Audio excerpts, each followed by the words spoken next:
Lovely.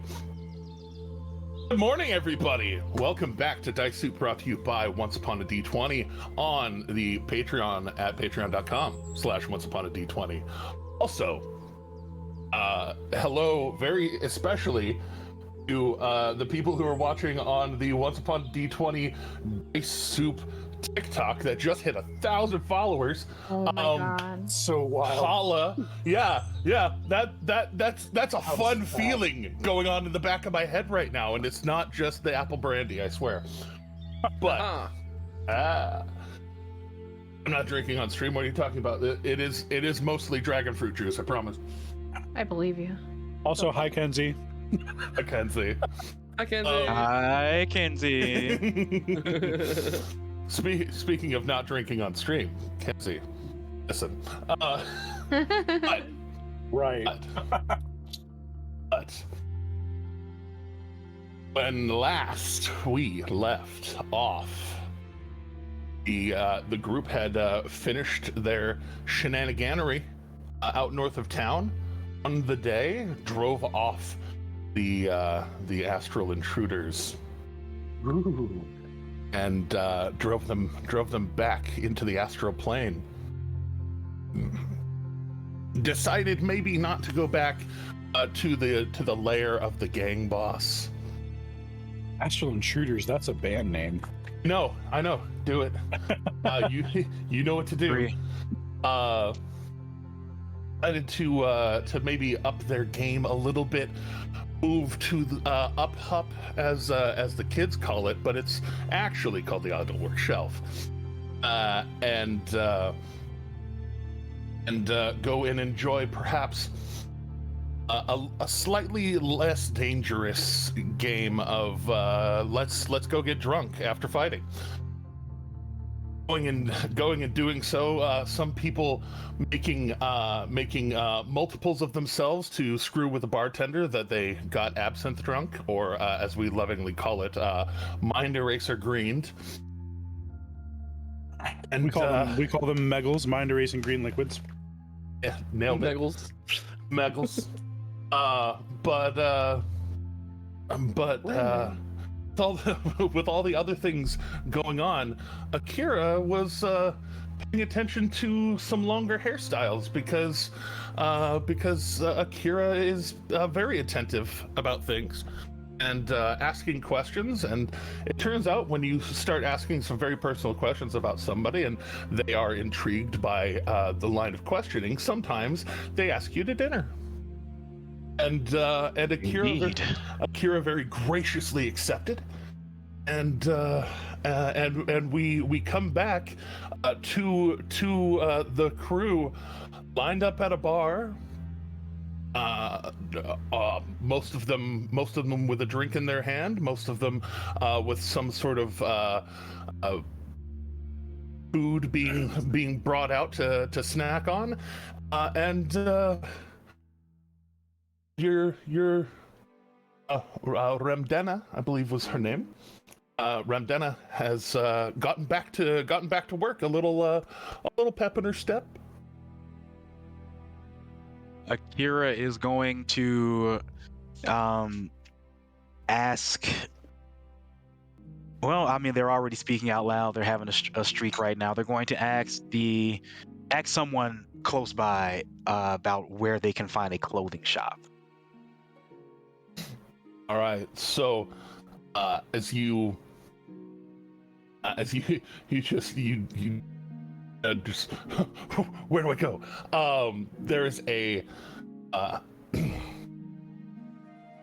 There's an older kind of hunched over human just having a drink. You where do I go? And it's like half out loud, half in their head, because you're having that little bit of panic, and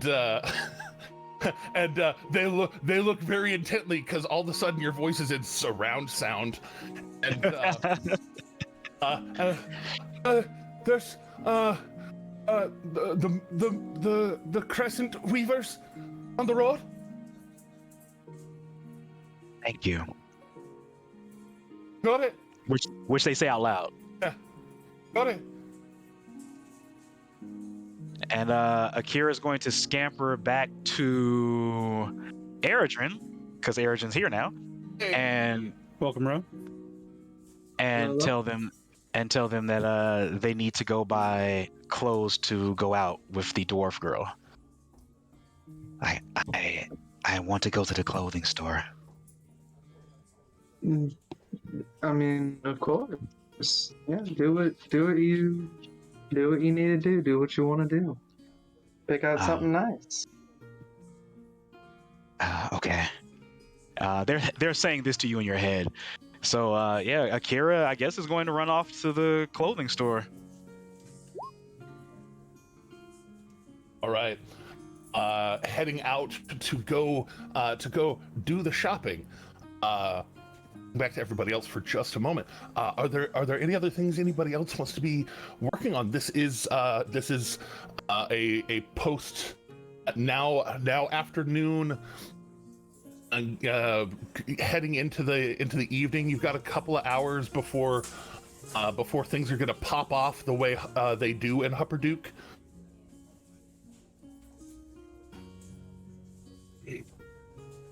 I know Luca was doing a sample performance. That's right. Luca was doing the sample performance. So, why? Oh, there you are. Yeah, was patiently waiting for my song on the piano. Yes. With Weimer accompanying your mandolin. Just for posterity's sake, Luca is definitely going to cast Enhance ability for charisma-based saves before doing this, because, like I said, it's gut-wrenching to fail a performance check. So It really is. Indeed. So, also, now that I'm done eating, I will probably be on camera. huzzah! Sorry about that, y'all. You mean you don't shamelessly just eat string cheese and grapes like on 2 streams at the same time? I mean, come on. I do actually. Usually, I'm currently out of string cheese. Oh, sad. Out. You had so much. I know. Well, I hate to tell you this, give but it- string we give it away cheese to friends. burns real fast. We also give it away to friends and stuff, and Fair enough. He's a good host, is what he's saying. But tuning up what little tuning you have to do on a magical cittern. right, it just tunes itself. I just strum it no, once and it tunes itself. It just stays, it stays tuned unless you very purposefully, retune it. Haven't you seen those guitars that just have like a board on them where you can hit a button and it'll just automatically retune itself to whatever tuning? They scare me and I don't like it. I'm afraid of the strings just like all exploding when you hit the button. I'm afraid of the future. Exactly. Just afraid of the future. I am afraid of the future. It's true. Anyway, yeah. You start getting yourself ready, hyping yourself up. You turn to just start to focus, and as you're about to cast your spell, Weimer kind of puts his hand on your arm as you start the incantation. He's like, "Run there, lad. I'm with you." I'm Start. sorry. What was that? I couldn't hear the beginning of it. He says, "Don't worry, lad. Don't worry. With you. You take the lead. I'll support you. All right." Basically, All right. he's saying he's going to give you the help action.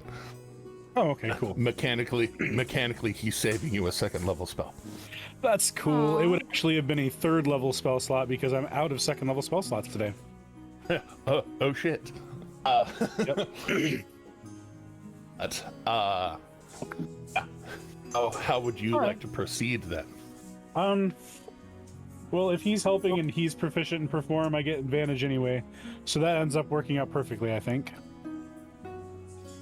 Right. Well, then let's go through the dice throwing. Give us some performance with the advantage. Roll. I believe you specified last time that you're not doing any of the more interesting songs that you know.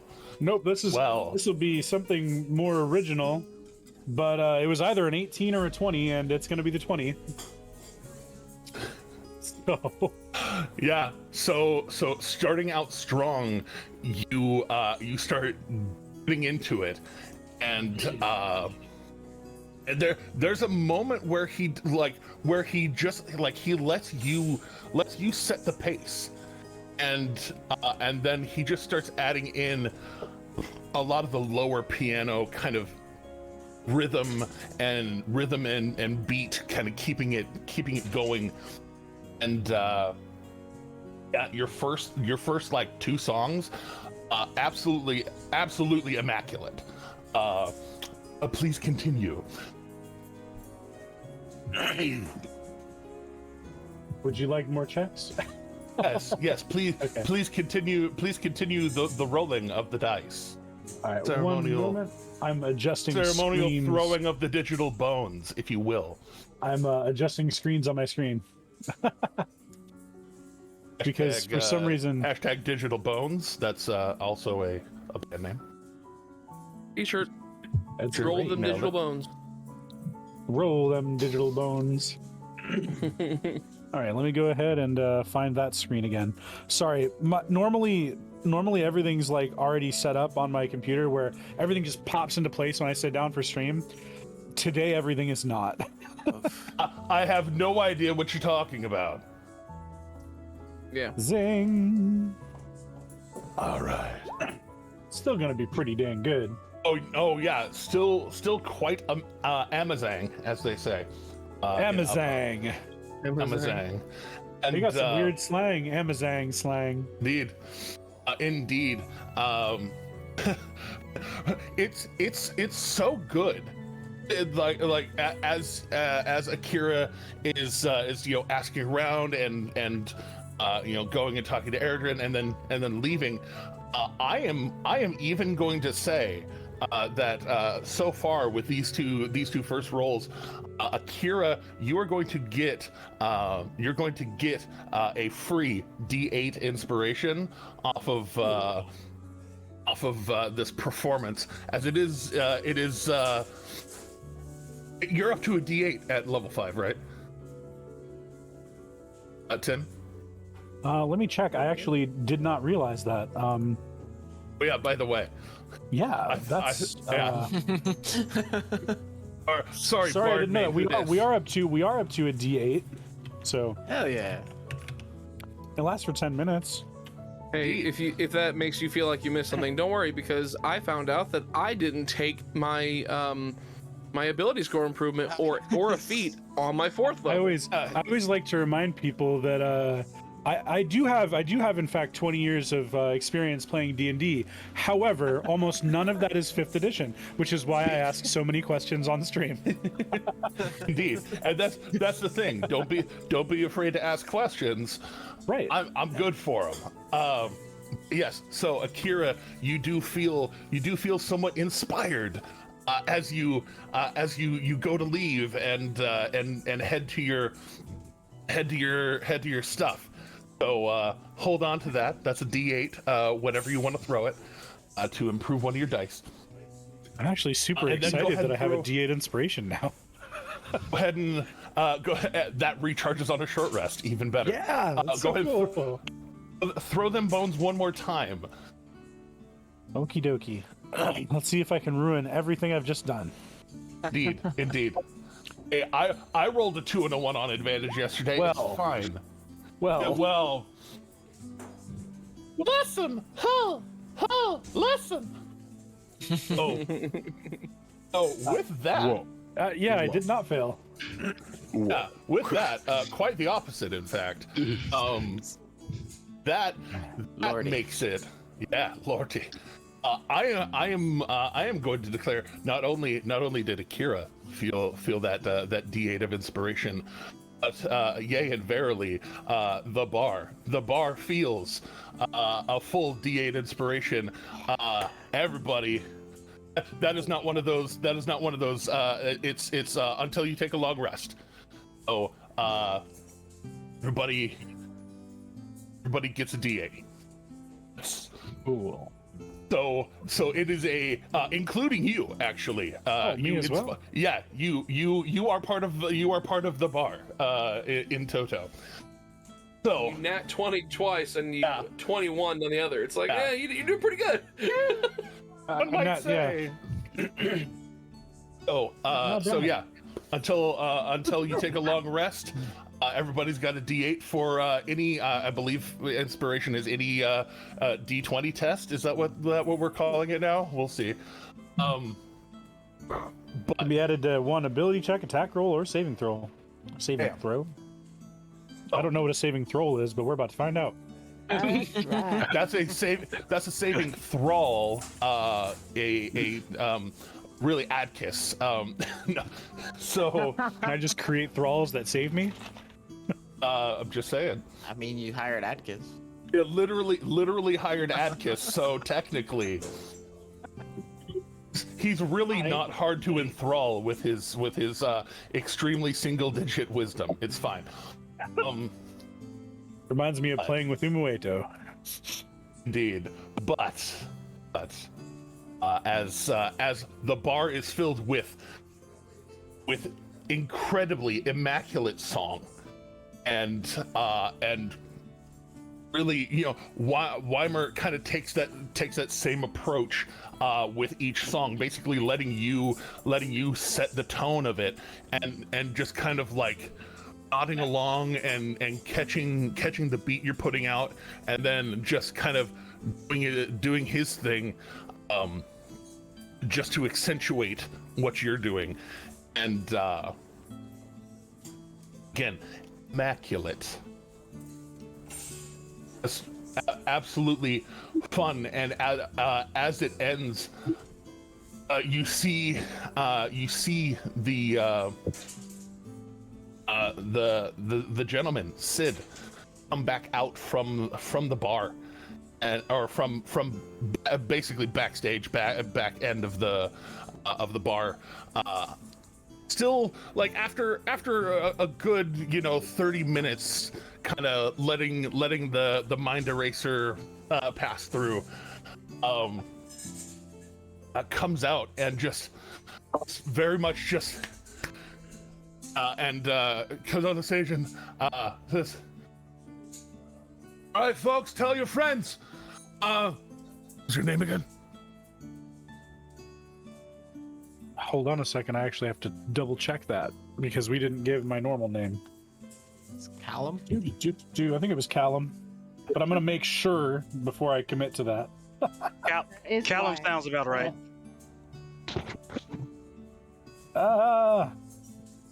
It is beyond me for Callum. not being ready this time.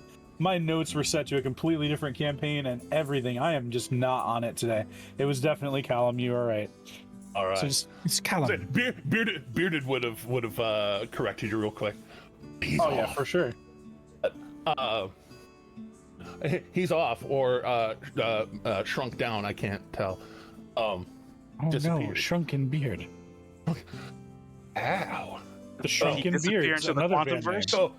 So you say Cal, and kind of as he kind of like kind of gives you the pat to like stand up and come see Callum tonight, playing for the Hour of Honor.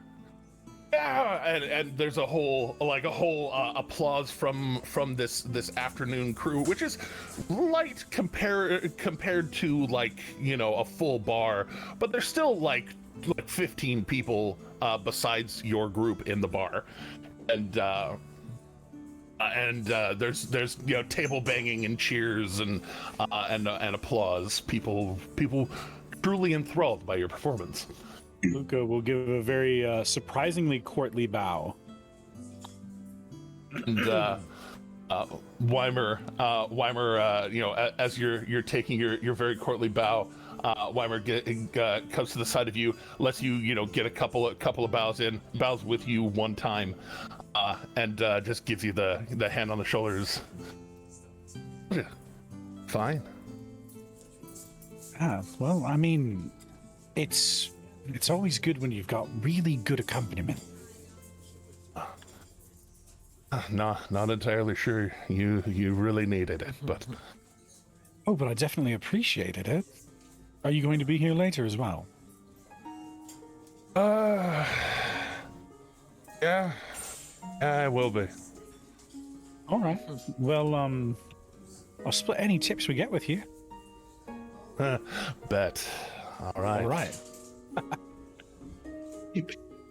And he picks back up his apron, ties it on, make sure to prestidigitate it, like off, and basically starch it.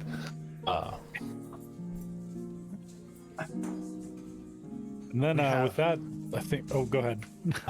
With that, go ahead. I was going to see what else wanted to happen. Oh, Luca would proceed back over to rejoin his friends at whatever table they're at, I guess. The bar, occupying a good third. Oh right, yeah, we were given the bar because there wasn't a table big enough, so we're just at the bar. Okay. Yes. We're that group. We're that group of people. Well, like the left side of the bar, like most of your group was like as close to the stage as the bar will allow. Oh.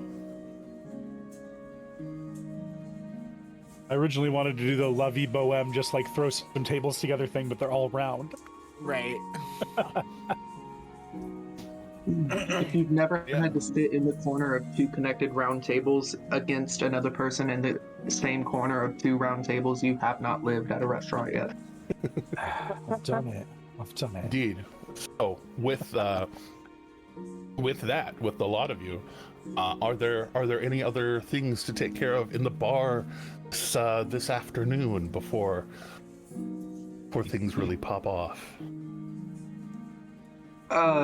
Yeah, so when Weimer comes back behind the bar, I'm going to kind of hold my hand out and say it was a wonderful performance. Apparently, I'm not the only one with tricks up my sleeve, huh? Oh, indeed. It's a gift. By gift, I mean approximately 36 years of play. Good. And when I get his hand in my hand, I am going to press a kiss to his knuckle, as you do. Make a persuasion check. Oh, of course. So that's how it's done. Akira totally fluffed this last time.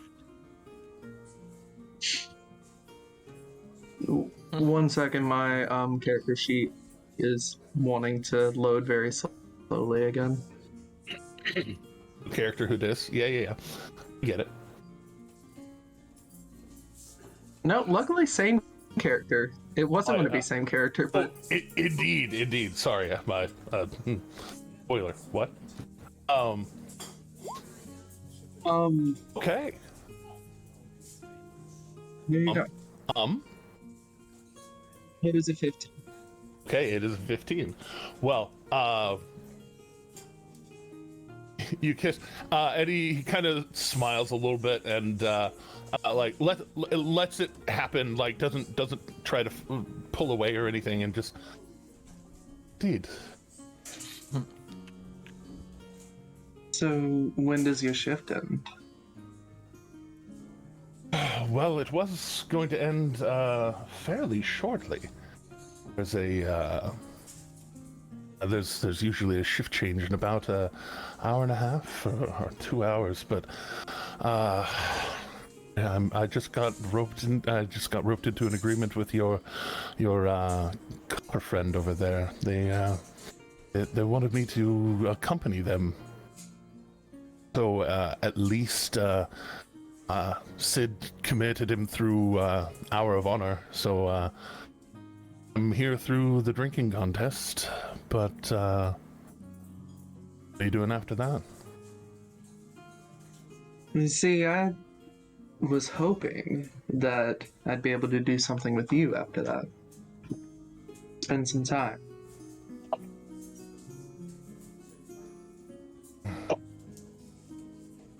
There's a moment where he hesitates and are you just passing through, or you in town for a while? Don't quite know yet. We'll have to see where the night takes us.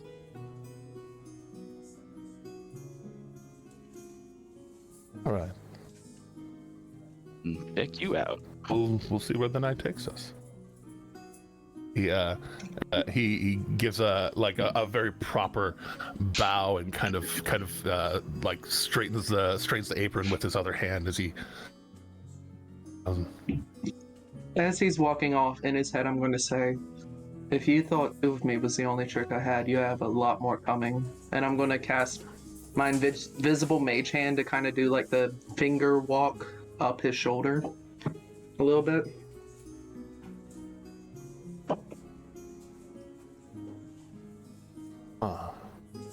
And like he stops into that full like straightening of the back where he just.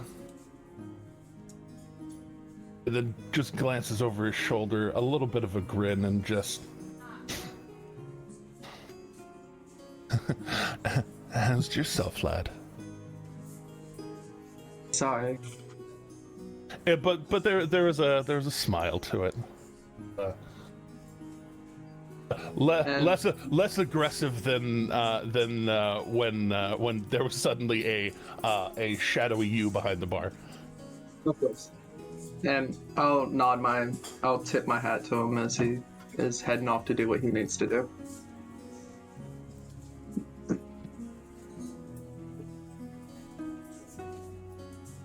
We have a Blackbird. Is there anything you want to be doing? Slayer, is there anything you want to be doing with some of your time? Blackbird is just enjoying watching everyone interact with everyone else. Just kind of chilling and just like observing. People watching. Bet, yeah. Yes, No, I get it. Yeah, Slayer is just enjoying the music, waiting for the drinking contest. Oh, nice. All right. I can tell you that. Alex. Sorry, you disappeared and then you reappeared while I wasn't looking. By the way, did somebody mention my code name in the chat? Kenzie said my code name in the chat. Like, what's up with that? There was a confirmation from Sid, who is only a little bit less drunk after like 30 minutes of Luca playing. But he came out and was like, come see. Wait, what's your name again? And so wanted to make sure that it was. Okay, yeah. Calvin and Tiberius. Tiberius. I don't like. I didn't know who to trust in here, so I know that's what I'd definitely be throwing around. So yeah, no. Alec at this point is kind of like, Blackbird, are you at the bar? Yes, Blackbird is at the bar. I know you said you were watching people, but I wasn't sure, and I kind of like at this point. Right. I'll kind of like sidle up and just go like, just curious, but why do you wear that mask? We haven't really had a chance to talk about anything since we've all been riding together, but just curious. And for some reason, like, this question surprises Blackbird, and like they're at a loss for words momentarily, and so they straighten out and they cough a little bit and they say, I just feel more comfortable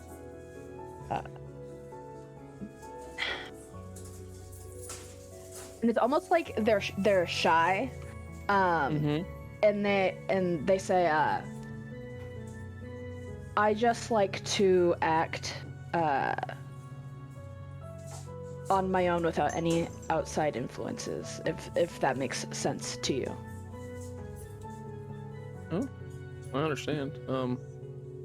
I just didn't know if it was some kind of,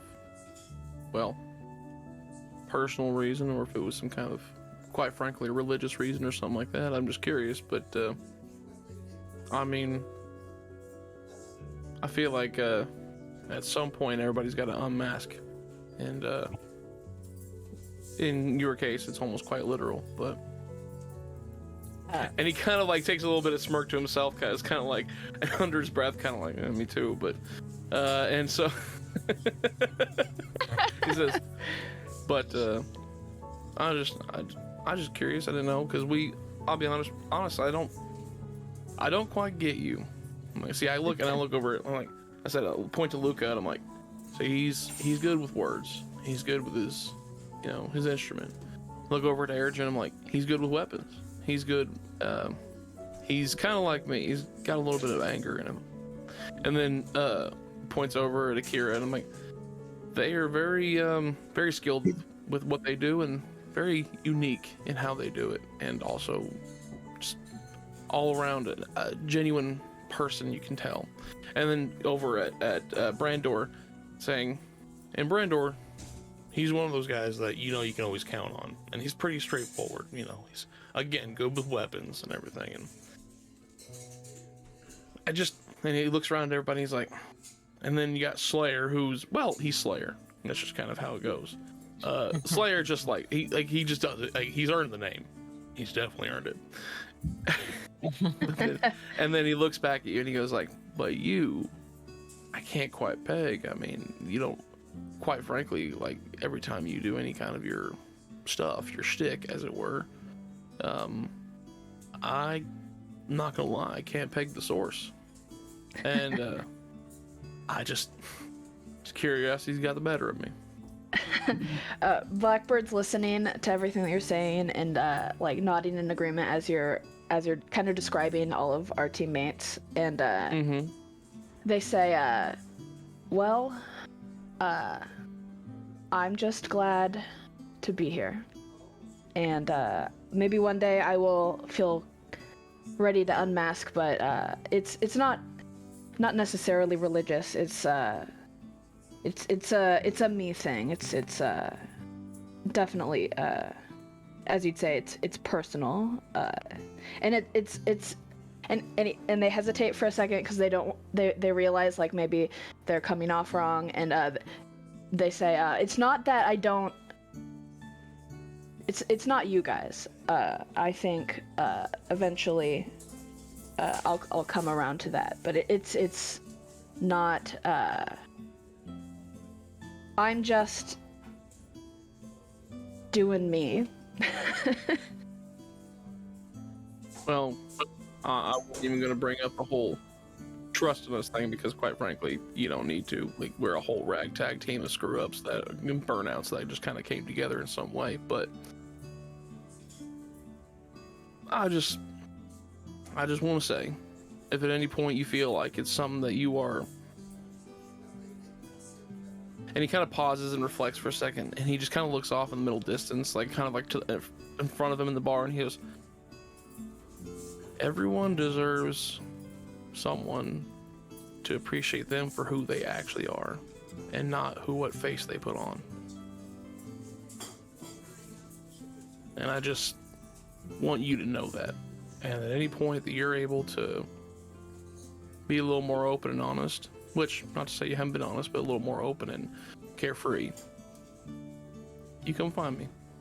And then what he'll do is he'll just signal to the barman for the barkeep for like another question is Blackbird, does Blackbird have a drink in front of her?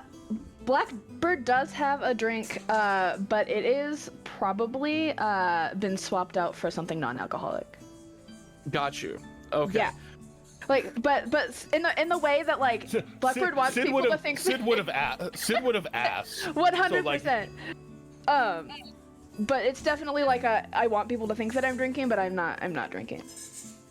Well, I'm just gonna signal to the barman, to the barkeep, and just put a I'm gonna put a gold down just in case. I don't know. Like, again, I don't want to math, but like, and I'll just put I'll put a gold on the table, and just say another one, please, and then I'll just kindly walk away. Got a butt.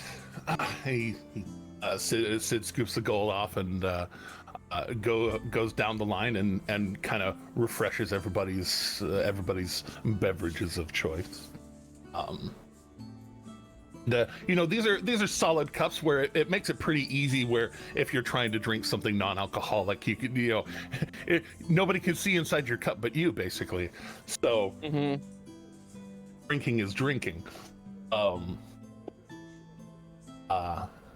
So as y'all are readying yourselves, getting well done, Brandor is going to finish their first drink and kind of put up a hand, is like, pass mine on to that guy, and he stands up slowly as the exhaustion still kind of has them. It's all the same to the rest of you. I am tired. I'm gonna head up. Whoever's rooming with me, just don't even worry about it. As long as there's nothing else weird going on, I probably won't wake up. So unless you really try. So goes to kind of pick up the crossbow from next to the stool and head up. As Brandor walks past my stool, I'm going to reach a hand back and catch his arm, and I'm going to say, if you need anything, let me know and I will make sure it's here. I need sleep, my dude, but it kind of puts a little bit of a heavy hand on your shoulder and just, but thank you. And just a nod of the hat from me. And a nod of the snake. The snake tends to, unseen to you, the snake tends to, like, when you focus on something, they and focus, and you nod, and they nod, and I love that snake. He's a good snake. Yes. Oh, Good danger noodle. Good danger noodle. Actually, this one's the least dangerous of noodles. It literally can't attack. But Aww. Even though he is venomous, he cannot attack. He can do so many other things though. It's fine. So, is it a gummy snake? Like, it's just it's a rainbow snake that can change its colors and but it has wings. And has wings, yeah. Wings tucked in, curled up. But getting back to it, heading down the way, around the edge of this lake, kind of back towards where y'all walked up. Going towards kind of the other side a little bit, as the right side where y'all were seems to be like bars and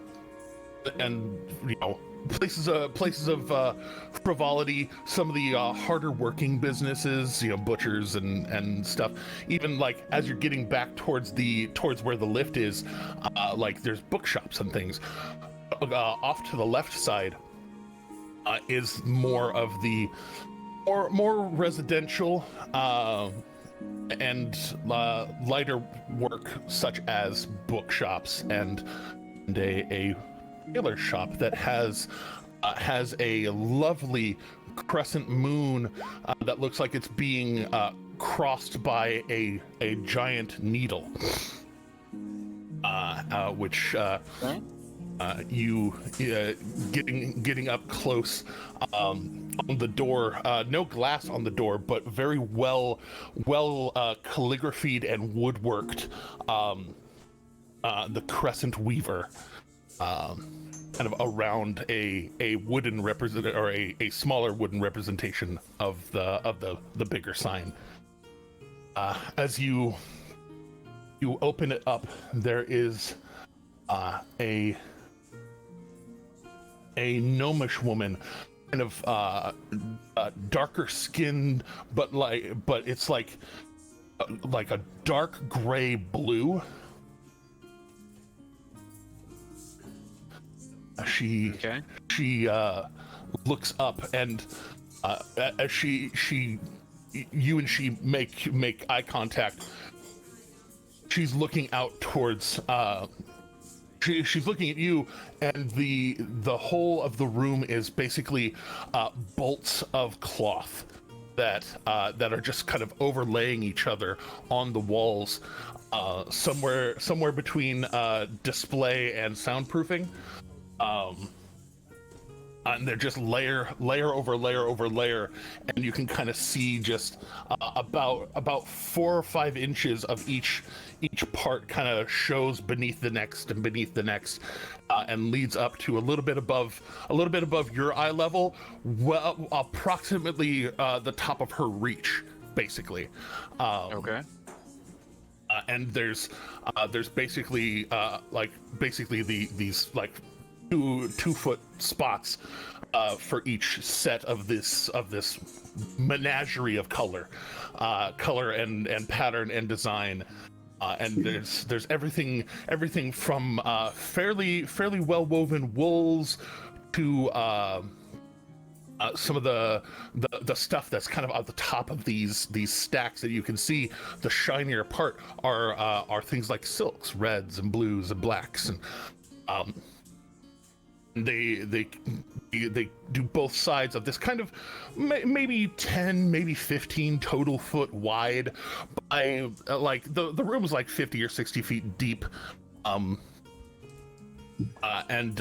right at the back is where there's a on the back wall there's a 3 mirror display stand for like you to or for people to look and see their fit, and she's back there sitting on a stool in mid work right now. Nobody else in the shop, but yeah, you walk in, and this little it looks like a candle, but you can tell that the stick is the thing that's lit and not the top like an actual candle. It's just broadcasting a single source of light in the middle of the room, just a very gentle, almost moonlight, if you will. She perks up. Oh, new customer. Hey.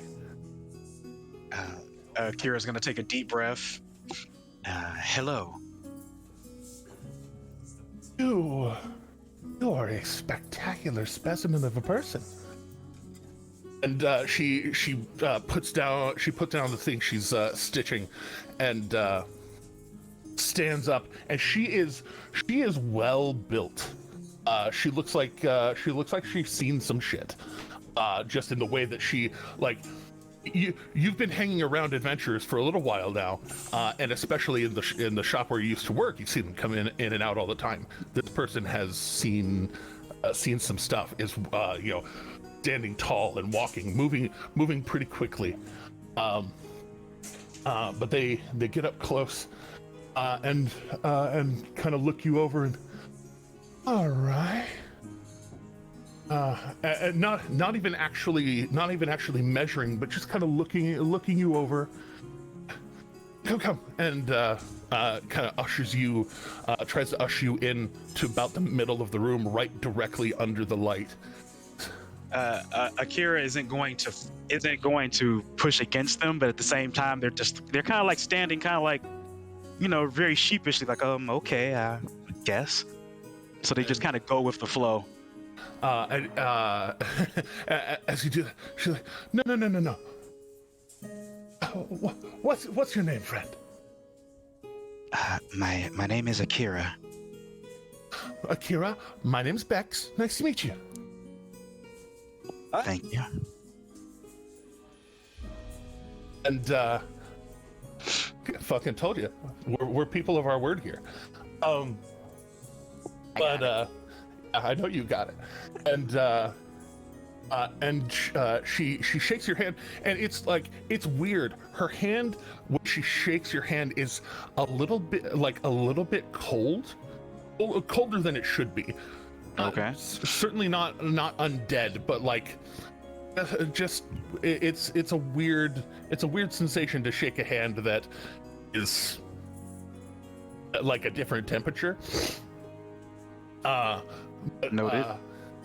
She just kind of like, all right, now I need to see. Okay. So, see, you're more of an athletic fit kind of person. Are you coming in for business or pleasure?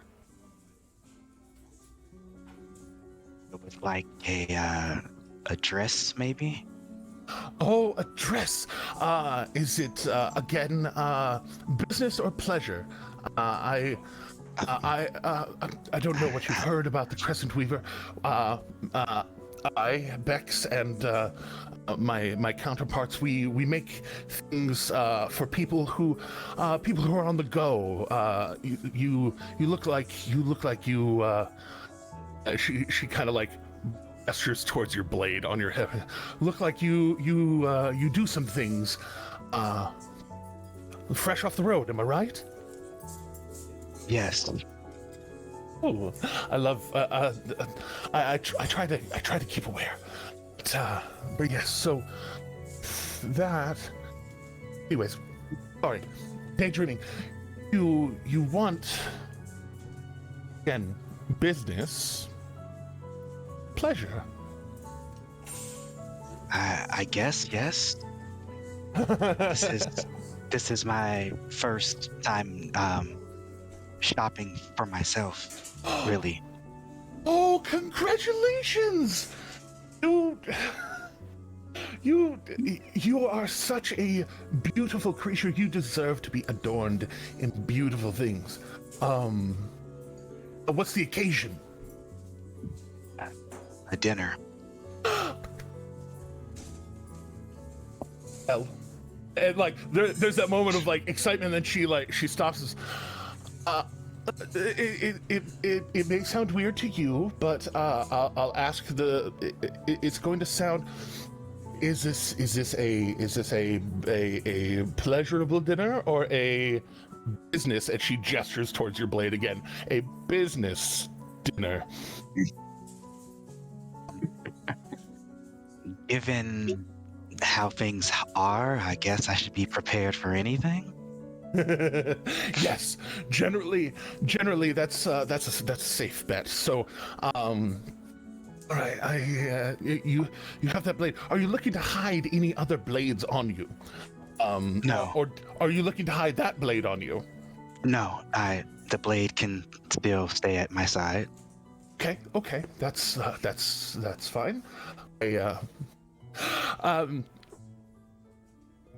Our wear is meant to be very active and useful, and she kind of like lifts your arm up, and just there's a little bit of like the seeing your build, but not in the like invasion way, but in the a person who's trying to make sure that like, all right, your arm's gonna flex this much, so I need to give this much give, and Gotcha. Yeah. So she's doing a little bit of just on-site measurements. It's just like handling and kind of almost using her own hands to see things. Yeah, I mean, Akira's kind of unsure what exactly they're doing, but they're trusting the process. All right, and the tail. We don't get as many tails. But I think I can work with that if. And she just kind of like drifts into her own thoughts for a second. All right, and how soon is this dinner? I believe it's tonight. When their shift is over. Oh, okay. And like she takes a second and just like immediately, you see her draw a glyph in the air, and she says, Matthias, if you would be so kind, please grab your sister, come to the shop. I have a rush job, please. And this kind of representation of Katha the Moon appears as she draws it. She basically speaks into it, and it vibrates there for a second and then dissipates. She says, okay, I have help coming in. We can get a rush job done. You didn't have to go through all this trouble. I'm not sorry. No trouble at all. No trouble at all. It's gonna cost a little money. It's basically an extra gold per person, just for a couple hours of work. But our work is pristine, wonderful. If I do say so myself. She gestures down, and it's. It is a very nice, thin wool, but it's tightly woven. Kind of a black for the main body of it. Washing over it are like grays and yellows that come down the other shoulder and cross down in front and down to this kind of long skirt that goes to the floor. I say long skirt. She's like 3'7". Yeah. Long for her. All right. Well, and she gestures out towards the walls around her, and pick a fabric, two, or how would you like? How would you like it to look? Is that floral print that I showed you? Is that one of the options? Yeah. That type of floral. Yeah. Kira walks up to the floral print. Says, "I would like this color for the dress," and then goes to some black, and says, "But this for the underneath." Oh, okay. Nice contrast of patterns and solids.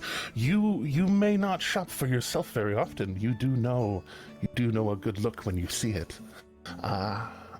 They blush. She was, messing with your arms without really asking, but then she, do you mind if I? And she kind of gestures towards your legs. And kind of tail area. Go right ahead. She just kind of gets in and just kind of looks your leg for a second, right, and yeah, we can work with that. And Akira's tail occasionally swoops around their ankles, just kind of like they're hugging themselves like a little kid, like they're just kind of like standing there very shyly. Oh, my friend, be proud of this, all of yourself. You are quite a spectacular being. I've seen a few in my day. Believe me when I say you should be proud of yourself. All right, so. All right, solid black pants, the blue with the pattern for the shirt, a rush job. That will run you. You can have it done for 12 gold, and it be done in about 2 hours. It just happens to have just enough to take care of that. Thank goodness I have been letting Erigen pay for all my stuff. Like a little, like a good little kid, like a little kid would, like a younger sibling would. You got to be a parent at some point. Akira, it's pretty much almost all that I have left. But yeah, Akira hands it over gleefully because it's fine. They're happy with what's happening here.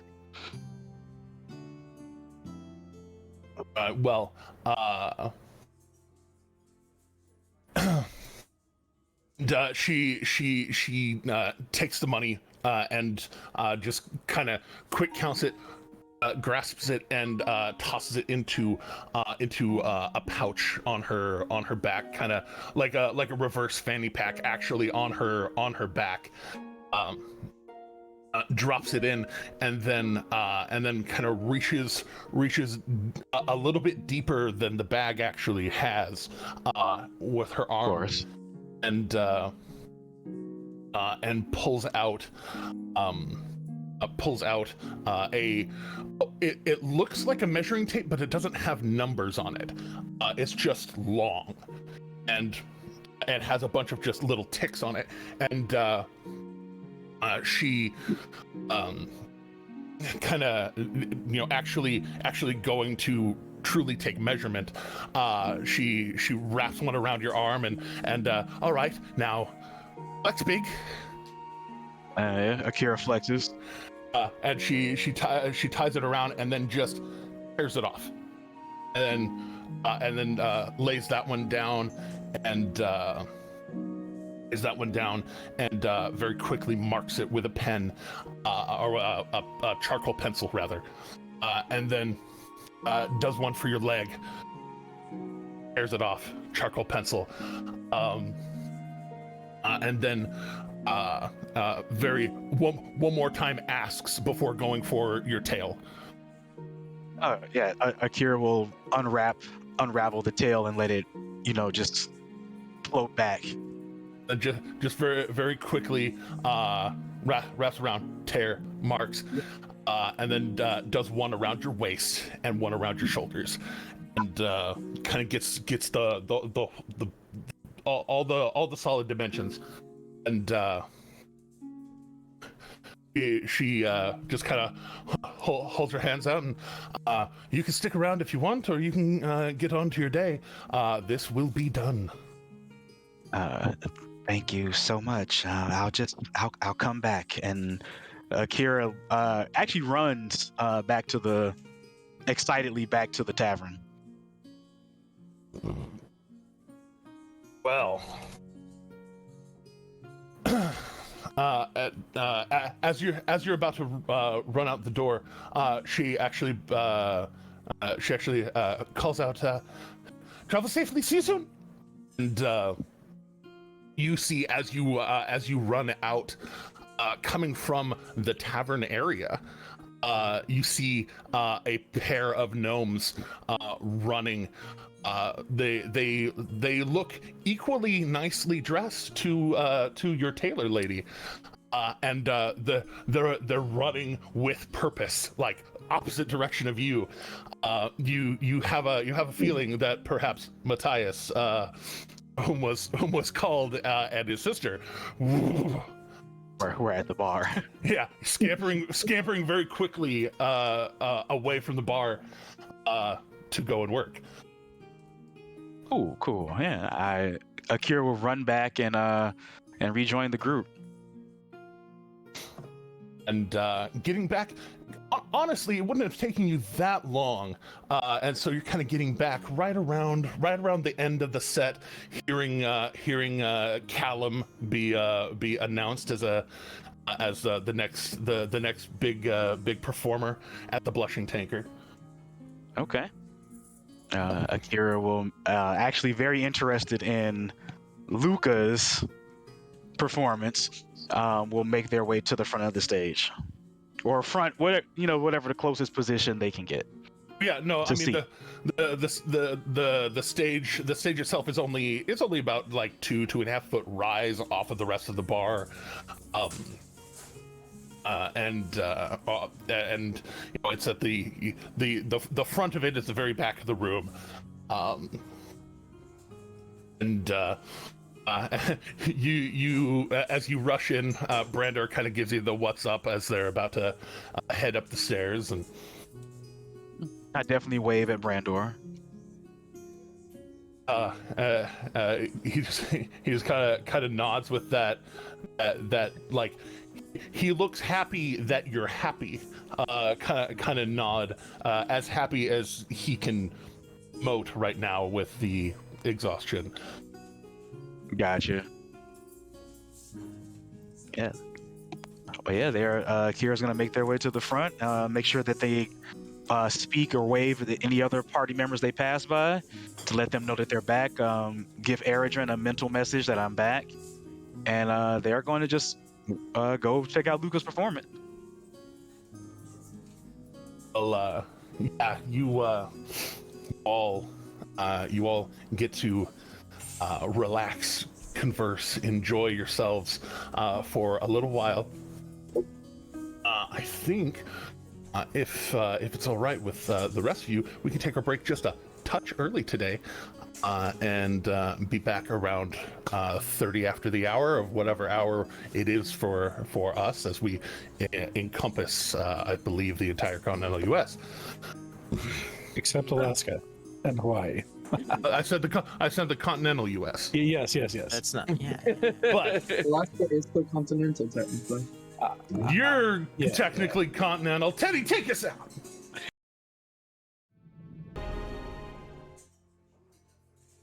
Oh, what a good break. Welcome back to Dice Soup, brought to you by Once Upon a D20 on patreon.com/OnceUponAD20. Also, those of you who follow us on here and or subscribe to us on here, it is that time of the month where if you subscribed to us last month with your Twitch Prime subscription, oops, it ran out. So go ahead and re-up those if you can, if you would like to. If we are providing you the service of an entertaining experience, it would help us out a lot. So thank you if you can. But let's get back down to business to defeat The Huns. MCA. Thursday. Right. So, last we left off, the group had come back together after a little bit of shopping, a little bit of play, relaxation, flirting, people heading off to bed because they are still at full exhaustion. But That's the life. here in the last couple of hours before the sun truly starts getting dark enough for everything to pop off. Last call from your DM, or before we billadoot to the next big thing.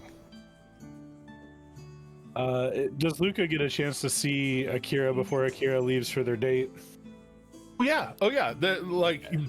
Basically, you killed about an hour of the 3 hours before, or like a half hour of the 3 hours before everything's really gonna pop off. Before basically 2 hours before Remdena gets off of work, and then basically an hour after that, right around when the hour of honor is about to start, is when they're going to head off. So, Okay, so Luca is going to walk up to Akira and just put the one hand on each shoulder for just a moment to try to kind of stop them. Just, well, let me have a look then. And observes the outfit and everything. It's very easy if we want to yada past that. It's very easy to go back, get it finally finished, as advertised. All three of those gnomes, making sure that everything's perfect, finally stitched to go. Yeah, and it should be noted that Akira is wearing their hair slightly different than usual. They are letting the longer part of their bangs cover their right eye. So it's like their hair is coming down longer than before. Normally they pull it back and kind of tie it up in a tie, but now they're letting the asymmetrical part droop over their right eye. If you want to drop in the oh wait, no, I can do this. I can drop it into the big chat as to onto the Dice Soup stream itself. I can drop your fit. Okay. Sorry. Luca would just observe the look altogether and just Well then, looks really good, actually. But I think there might be a few finishing touches that we can add. Come on. Akira's gonna look quizzical, but go with you. Luca is going to take just a couple of minutes back to probably Akira's room, and bring out his disguise kit, which he actually does have, and sit down and apply some makeup for Akira. Something to help Akira's scales match the dress a little bit better. Akira is smiling very happily at you while you do this. They don't know what to make of it altogether, but they know this feels nice, very nice. While giving the makeup, though, Luca is going to basically be giving Akira a rundown of like basic first date tips, like not the kind that you get from like your family and parents and things like that, but the kind that you get from an actual friend who really doesn't want you to have the most embarrassing night of your life. Akira is trying to keep track, probably like just trying to pick up on some of the more broad strokes of it. That's the point. Yeah.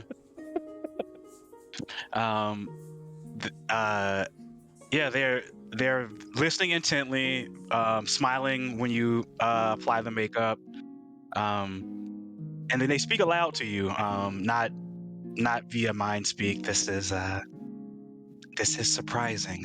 Thank you. What's so surprising about it? Oh, Applying the makeup. Yeah, just I don't know. It's new. But I like. Well, wait till you see when it's done to decide whether you like it or not. Go ahead and do your dex and proficiency. And Akira's tail is going to come around, but instead of wrapping around Akira's leg, it's actually going to rest on Luca's foot.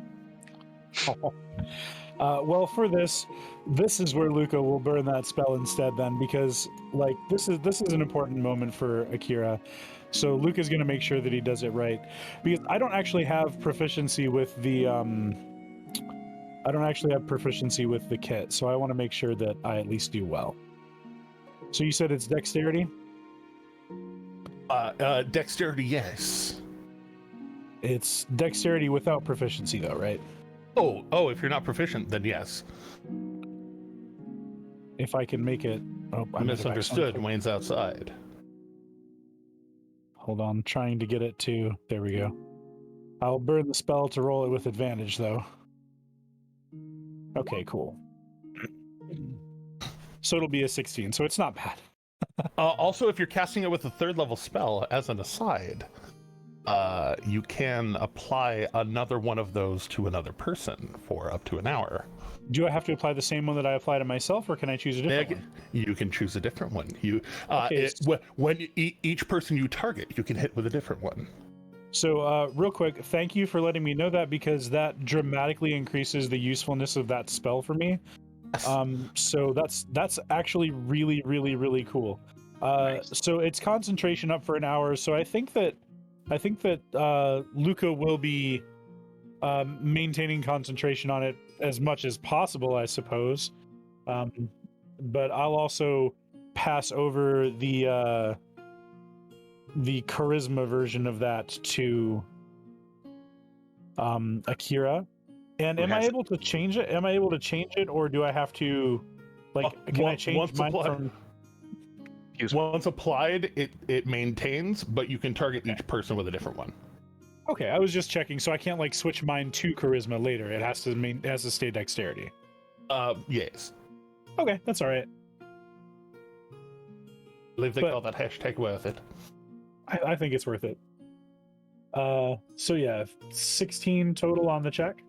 Oh yeah. So, I mean, it's perhaps not the. Oh, did you say you were going to apply your Excuse me. Your D8 to that? Oh, you know what? I would love to do that. That would be great. I thought you had said that. So. Oh, I hadn't, but that is absolutely something I would love to do in this case. See if I can roll well with that. Oh, that'll bump it up Oh, to, wow. to a 20. A nice dirty 20. Which is not how it looks at all. It looks very, very clean. You have remind me, you have prestidigitation, right? Oh, I am looking at my spells right now. Yes, I do. Okay, so I wanted to make sure before I described the way you did it. So going into it, it very much like you do both kind of the manual kind of like, making sure they're like totally cleaned and like actually exfoliated, but then also the kind of prestidigitative, not like fully dried off skin, making sure to get everything proper. And by the time you're done, Akira, you've seen between Grimgalir and here, there's plenty of people who are well-to-do and well off. Right. Like truthfully, have never seen a few of the things you've even seen just in the last few days. Live very comfortable lives, and porcelain themselves out every day, and just look impressive, just visually impressive. Serving fate. So some people put it on a little too hard, some people don't. This looks almost effortless. You've been in a forge for a number of years. You've been out on the road for the last couple of days and weeks. None of that shows. This is you look just almost porcelain. The way that Luke is able to just get every wrinkle of life kind of smoothed out of you, and the time he's able to mirror up to, you almost don't recognize yourself. Akira's going to cry a little. They've never seen their face this way. This is very stunning to them, and they kind of cry. Careful with that. Careful. Just careful with that. Careful. Just kind of like reach up, wipe the tear from the side. Just little dab. Maybe at that point apply some kind of like setting powder so that it doesn't. So that if Akira does cry, it won't ruin the makeup. A little setting powder, a little prestidigitative warmth to make sure it sets right. Yes. Yeah, and once it, like, you've touched it back up, pretty without you even having a moment to pull the mirror away, Akira's gonna give you a huge hug. That would be a surprise. Yeah. Like, as you go to pull the mirror away, Akira's gonna stand up and like almost like rush into your arms and give you a big hug, tail included. You're welcome. But most importantly, make sure that you have fun tonight, right? They smile and say, I will. Thank you so much. You're welcome. They kind of awkwardly relinquish their tail from the hug last, so like as they move away, their tail is still kind of like around your legs a little, and then they kind of just awkwardly move their tail back. And as they get ready to go out, they kind of just keep looking over their shoulder at you, but then they eventually kind of scamper off to show Eredrin before dating time. Luca would kind of just chuckle to himself once Akira's out of eyeshot, and then close the door to the room behind him and walk back out to the bar.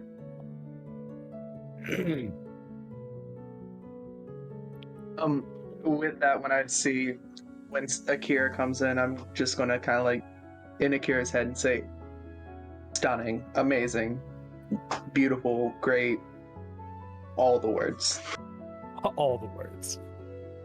Akira's gonna, thank you back, telepathically, and I guess wait at the bar for their date to get off work. I guess is what's about to happen here. I'll say this kind of happening in that in between time, basically. You saw Remdena leave, and then had that moment of, oh shit, like I've got to get ready, like it's time, and so as you're coming downstairs, commiserating with your sibling, what may certainly be called the regular crowd begins to rush in, and not only are people showing up, but the night is in fact popping off. The beginnings of firecrackers, sparklers, the Roman candles and bottle rockets. Your little mischievous munitions friend down the road is probably raking in gold hand over fist right now, as each explosion represents a little bit of money in his pocket, and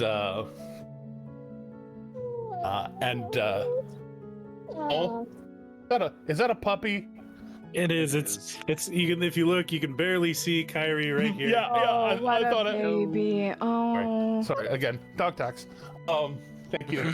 Dog tax. Thank you. But as things are popping off, people are rushing in. Again, primarily gnomes, but dwarves, humans, tiefling, Goliath, a number of people coming in. Blushing Tinker's doors being propped open and properly ajar. Welcome the night crew. The rest of you kind of after Remdena leaves, you see an older dwarven woman with a longer, even more immaculate beard come in. Even though it's still that kind of thin inner strip around the sides, it is longer on all fronts and down from the chin, all pulled together, and several beads longer. It kind of making this kind of garnet, agate, emerald, just a bunch of a long string going down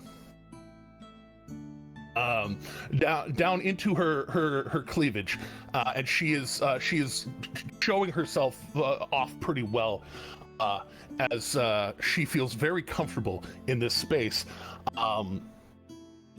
very in charge of this space, so much so that when she walks behind the bar, Sid kind of stands up a little bit taller. He looks he looks 3'4". No, but you see him very much give like an accounting of the day and things going on, and she pays attention, giving him the good job, and you found this Callum guy, okay, and a whole host of other barmaiders and bar mistresses coming in, ready to do the rounds, do the service. The kitchen firing off, whereas it smelled good during the lunch and afternoon. There is an intense smell of bread. as the oven is obviously processing a lot of snack going on between bread and meat. This place is ready to go. The rest of you kind of gearing up for that. Some of you getting ready for the hour of honor in one way or another. The announcement. Nice. He's invisible on you, like here it's black on black. Yeah. But more dog, more cat. It's no longer a band stream, it's an animal stream now. We got this. Yay. But I can't get Fred because he's too scared of being picked up. But I also have a black cat chilling around here somewhere. Oh, I didn't pick her up. If I do that to Fred, I will have my all the clothes that I'm wearing will be reduced to shreds because Fred was unfortunately abused at a point long ago in his life, and his claws never retract anymore. He's always on the defensive. He's actually become a very good cat over the years, though. Oh, good cat. Yes. Anyone can recover. Yes. But we just try to keep him happy. We appease him. It's cat. Important lesson of the day. Everyone can get better. Indeed. But as the Sid finishes his report in, and the boss takes up her apron that covers her a little more than the rest of her clothes do.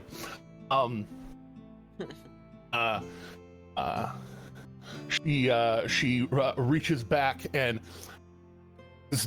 dings a bell behind the bar one time, and the crowd that is gathering and increasing in volume somewhat suddenly hush for the most part,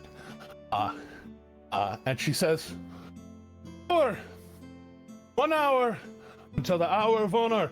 Get your champions ready, cause we have, and she points around, we have some contenders tonight. Old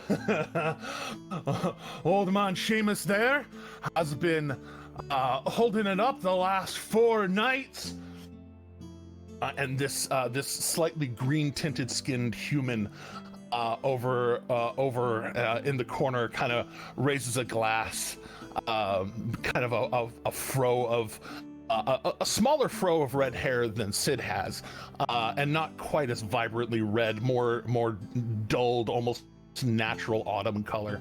But he holds up a hand with a drink in it. And then she points around towards Slayer and towards another Goliath in the room. We've got some mountain folk here who look like they could probably take a whole keg all by themselves. So make sure you get your champions ready. 10 gold per person that enters to drink, and the rest of the winner gets 9 out of 10. So you better be careful. There's people coming for your money. Let's go! Ding again, and the crowd swells again, cheering, and as everybody else is cheering, she'll walk up towards Luca, and oi, Callum. Hello. Hi, Arena Klomop. Nice to meet you. Nice to meet you. Sid said you blew the front doors off with your performance earlier. So, I played a few songs. I love that. Well, I'm not gonna lie. With how nicely he talked about you, I sometimes think that he's fucking with me. So I'll tell you, if you're half as good as he said you are, I am going to be giving the Hour of Honors, 10% of the house to you. So, All right. just keep that in mind. And Well, I've got a bit of a request then. I mean, it's a pretty good crowd for tonight. Must be a pretty big night. The Hour of Honors. I'm not really familiar with it much myself. well, our Honors kind of a nightly gig. Oh, all right. Yeah. Well, it's a pretty good crowd coming in. But earlier when I was performing, I had a great time playing with Weimer, and I was wondering if Weimer would be able to join me for the performance tonight. Is that all right with you? She kind of nods and looks around, and Weimer's shift actually being over, she kind of she's looking around for him, and he's actually off in a corner, looking like he's having a meal before the thing, and she kind of does a really high pitched whistle, and he looks up. And kind of seeing that you're talking, that the two of you are talking, he kind of puts a thumb up and points towards the piano, and another thumb up. I mean, it's all right with him. And all right. Well, then in that case, I'll just save the trouble, and I'd like to split that with him as well. easy enough. After all, it's you've got this very unique instrument here that you can't hear most anywhere else. At least not unless you are in a much richer district. The piano that's pretty incredible. So, to a certain degree, people come here for something different. So I know that it's. I mean, I may be headlining, but we all know that it's here that they're coming to see to forget about life for a while. Indeed, you understand. You I love a person who knows how to shuffle into a bar and lay it down right. Oh, all right. Then in that case, yeah, I'd love to have him on that bill as well. I'll split that 10% with Weimer, if that's all right with you. I'm sure he won't mind. Yeah, good enough. I pay pretty well, but every little extra tip helps. So, all right. So. With that being said, mechanically above table, who wants to throw down money, and even more importantly, how many of you want to individually try and drink each other under the table? Well, we know Slayer's participating. That's a given. Airdrin is not risking whiskey dick, so. Akira is too busy looking pretty for this one. Indeed, Akira's hyping themselves up, getting ready. Akira is still under the poison condition from not Akira. Alec, I meant to say. Alec is still under the poison condition from the last drink I took. So it's been a couple hours. You will have been able to. Okay, pull that off. Okay, fine. That's still off, but I'll say mechanically you can pull it off. Not like I'm not built for this. I'm gonna back off.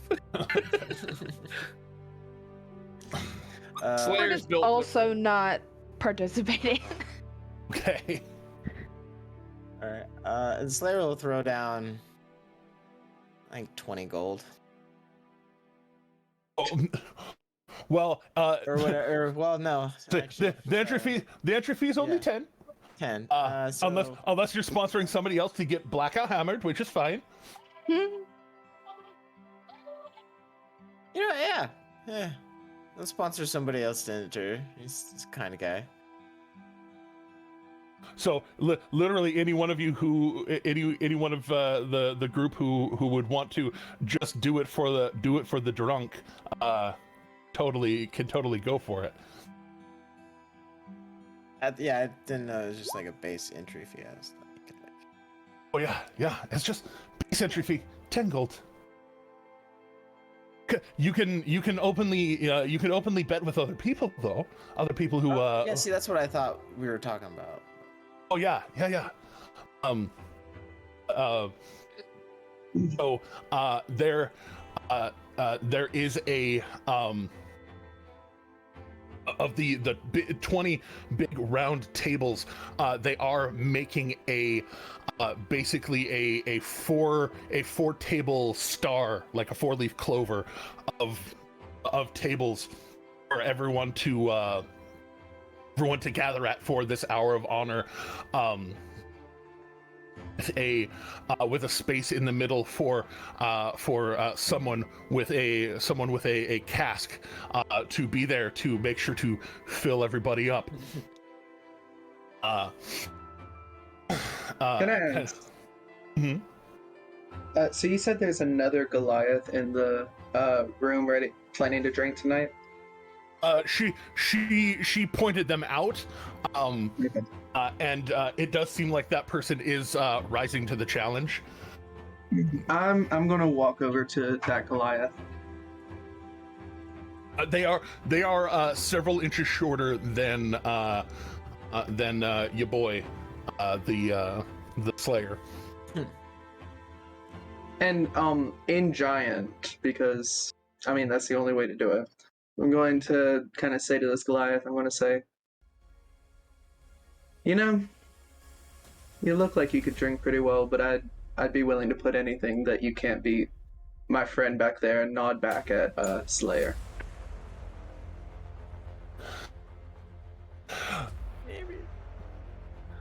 She looks up and kind of sees him, eyes him up and down and back up, and looks back down towards you and says, how much you willing to bet? Back in Goliath. Again, back in giant, I'm gonna say, I'll put 10 gold on him. You get 10 gold from me personally if you're able to outdrink him. You don't have to win. You just gotta outdrink him. But if he outdrinks you, you owe me 10.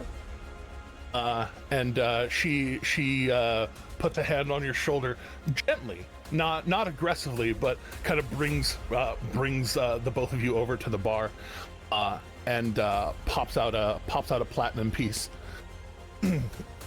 out of their doublet. They're not armored, but they have a very nice kind of leather vest that they reach into, pull out a platinum coin, and back into common. Arena, a side bet with this one, I'm gonna win. And Arena takes the platinum and reaches out. I slip out 10 of the gold that I borrowed from Luca earlier and pass it to Arena, and I say, specifically, if she can outdrink my friend, she gets this. If he can outdrink her, I get it. And she eye contacts with the Goliath, and they both nod back and forth at each other. Right, it's in. And she puts it in a there's a coin pouch like kind of on her apron, but she puts it in a special one under the apron on her hip, and just slides it in.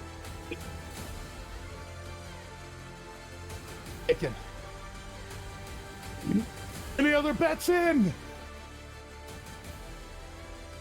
I guess instead of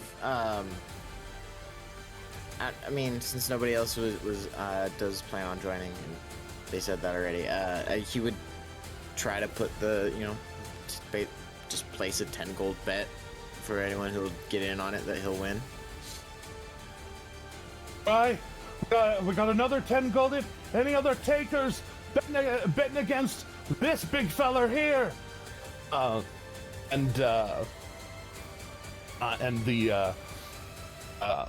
the red-maned guy kind of swaggers over, kind of walking with a staff, wanders over, and kind of puts his two hands on it.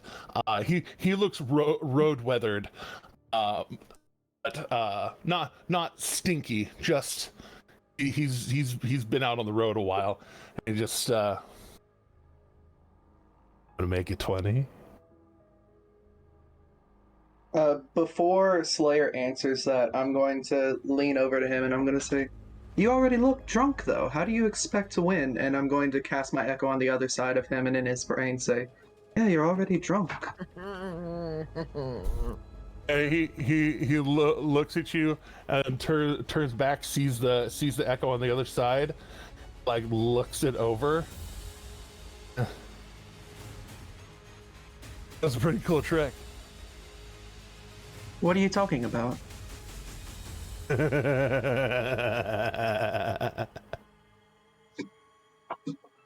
It's even cooler when you can't see the other voice.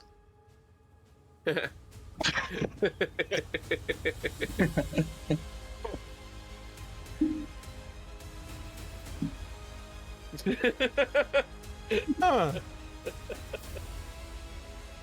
might need to sit down. I think you're already wasted, friend. And then in your brain, in his brain, he's going to hear again, "Yeah, there's no way you can win. You're already wasted." Dice It's Soup time is for you to literally go just, home. it's literally just Eredrin and Akira gaslighting NPCs with telepathy. Point hearing this little bit of rabble or whatever going on. What Alec is gonna do, because he's watching this whole thing go down, and he just walks up to the guy. He's got his hood up and everything, so no one else can see. But he looks at me, like gets him in the like hand on the shoulder, light in his face. He goes like, "Hey buddy, you okay?" And then like I'm gonna change my face to his and go like just say, No. "You don't look so hot." And then back to Alec. And just like he looks around and has that moment of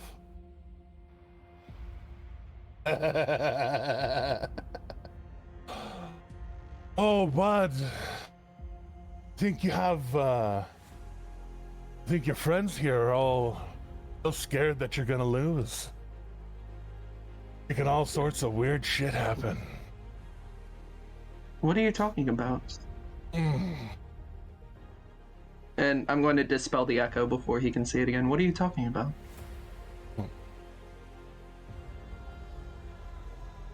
Look, that's a cool trick. Oh, 20 gold? I'll keep it to 10 if you want. But Is he talking to me again? yeah, back to you. Okay. Yeah, Slayer will take the bet. Also, Nice. question. And you can say no, DM. Can I try to perceive what Alec did? Oh yeah, sure, you can try. I'm not good at Do I need perception. Do I need to do like is it a contested roll? Like do I Yeah, need to roll again? it'll be contested. I'll take sleight of hand or deception, your choice. You got to beat a 17. Oh shit. Oh no. I'll just, In fact, wait. I'm going to add my inspiration to that. Oh man. no. Okay, I'm gonna add my inspiration to it as well. I don't know if it's gonna work. Got to beat a dirty 20. Oh no. Okay, well I'm gonna roll. Natural 8. Natural 8. Yeah, do a natural 8. Okay. How do I how do I do it? Here we go. There we go. Bada bang. I'm having trouble navigating things and stuff. Oh no! It's Wait. pretty sneaky. It's pretty sneaky compared to everybody else, at very least. Do I still have my Fey luck? I don't know. Double check. If you haven't checked it off, I'm going to assume that you still have it. Oh no, we haven't had a long rest yet. So I see it. So yeah, it's pretty well hidden to everybody else, but you see his face just kind of ripple and solidify pretty quick. In Alex's head, you're going to hear. I'll say, and with a 20, I will say that that to you it does not look like an illusion. Okay. Alec, in your head, you're going to hear, you and I have to because you crossed it by 5. Yeah. But what do I hear in my head? You and I are going to have to talk later. I recognize the voice, and yeah, I don't look your direction at all. I just ignore it.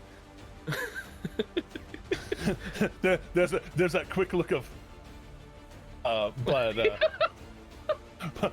then back to it. You little. And he pulls a small pouch that kind of sounds pretty full. Kind of sets it down in front. Arena, funny goal that I'm gonna beat this big guy to a. He's kind of stumbling over his words a little bit. She's, yeah, bud, and takes it in, takes your gold, puts it into that pouch, kind of ties it off, puts it on another side of her. And there's a few other people kind of betting back and forth. Some of them a little more sloshed than others. Goliath versus Erdrin and gold pieces. Seamus versus Slayer. 20 gold pieces. And let's see how many other contenders are going to be in this. This is going to be a d20 plus 2. All right. So, kind of 6 more people, all kind of gathering together to get ready for everything. And they start to sit all of you down. Luca, you get politely accosted by Weimer to hey, let's get up on the stage and let's give him hell, bud. Politely accosted. Sure thing. And heading up to the stage, as y'all are setting up, we will cut to Akira, whom walking down the road, explosions going off, lighting the way more than even the street lamps are. Kind of down this curve, there is you see the lights kind of reflecting off of this. What do they call it here? It is the Silver Falls Grove and the Silver Falls Lake area in the middle of the Idleworks shelf. And true to her word, following this right path even further down past all the raucousness, close enough to see it, but not but a little less rowdy. This kind of hard marble kind of building, hard edges, almost Greco architecture to it. Not enormous by any means, not a Parthenon or anything, but solid. And right at the front, a seal super like the Blushing Tankard. No guard at the gate, nothing like that. Kind of a short lawn that is looks like it's more function than form. Actually, there are it looks like an herb garden out front, and it smells of. As you open it up and walk through, you can tell some of the scents in the herb garden definitely remind you of some of the scents of some of the ales and things that you have been smelling for a few hours today back at the bar. Ales and things just sounds like a name of a tavern. It is. Don't worry. We'll get ahead of the story. But, Not too ales that and thing. things. What do you guys have here? We have ales and things. ales and things. Yeah, exactly. Walking up in your beautiful outfit, which, by the way, feel free to put in in your inventory fine clothing, and you can take that 6-pound weight and take it down to about 3. All right. It's much lighter materials.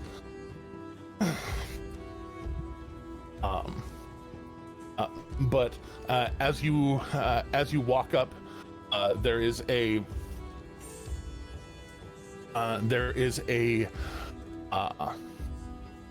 walk up and knock on the door. It parts, and a tiefling gentleman in a kind of a dark red, horns coming off from kind of the back sides coming forward, would look aggressive if the horns would look aggressive, except the dark black hair is very well groomed, slicked back, hanging loosely around their shoulders. Nice suit, and standing just a couple of inches taller than you, maybe partially because of their very straight, upright demeanor. Opens the door. Yes. And how do you pronounce the name again, Jeremy? Just so I make sure I say it right. Remdena. Remdena. I'm here to see a Remdena.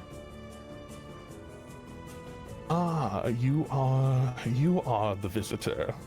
Welcome. Thank you. I am Tirith, the butler of this fine Clomop estate. Please, come on in.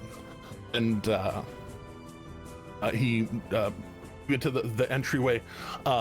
Again, not extravagantly large, but this place is fairly well to do.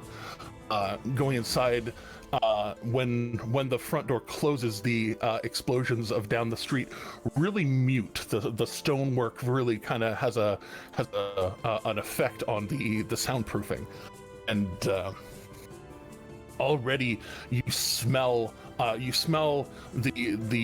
smell of like sautéing mushrooms and tubers and salt and pepper and just really nice aroma of what you know to be dwarven cuisine. And Tirith walks you across and past a few rooms. One that looks like a small meeting room with couches on all 3 of the other sides of the room, like a sitting table or a coffee table in the middle of it. Okay. Another room that that has bookshelves and a desk full of some older, some newer tomes, and then past that, kind of an open room where there is a kind of kitchen area on the left side. On the right side, a larger sitting area with couches and chairs around a fireplace, and then the back wall. The back wall has solid glass windows that overlook the outside, specifically the Silver Falls Lake, and you come around the corner, and Remdena looks somewhat less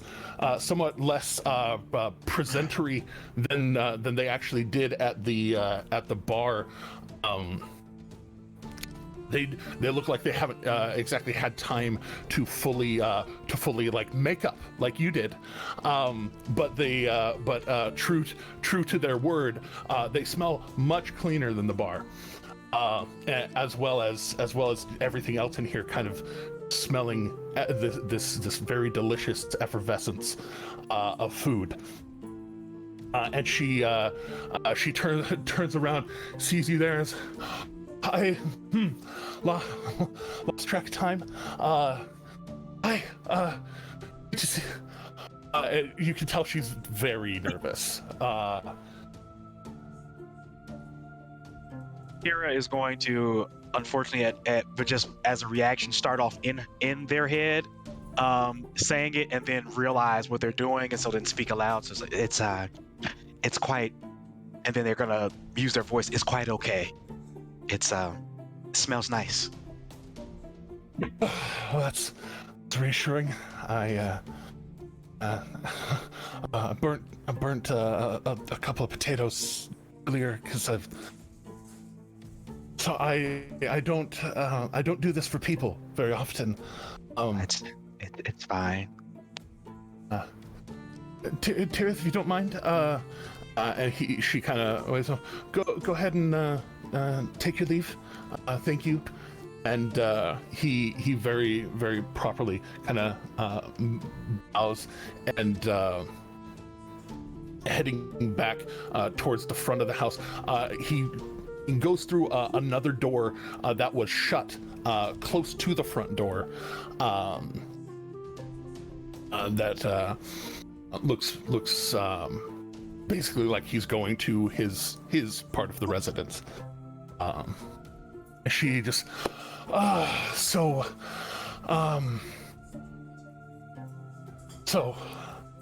just like turns, looks like she's about to start saying something, and then turns around and quickly kind of gets back to this large cast iron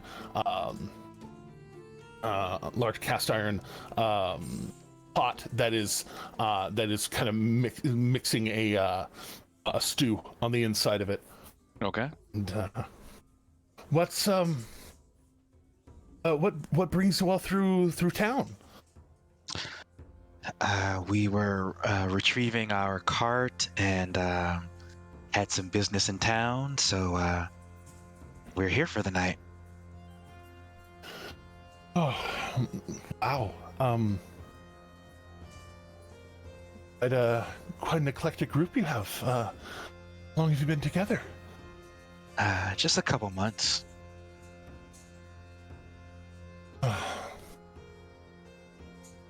I've never been out on the road. I've always heard stories of grand adventures and people doing all sorts of wild things. War stories during last year. It was pretty crazy. Yeah, we've seen some things so far.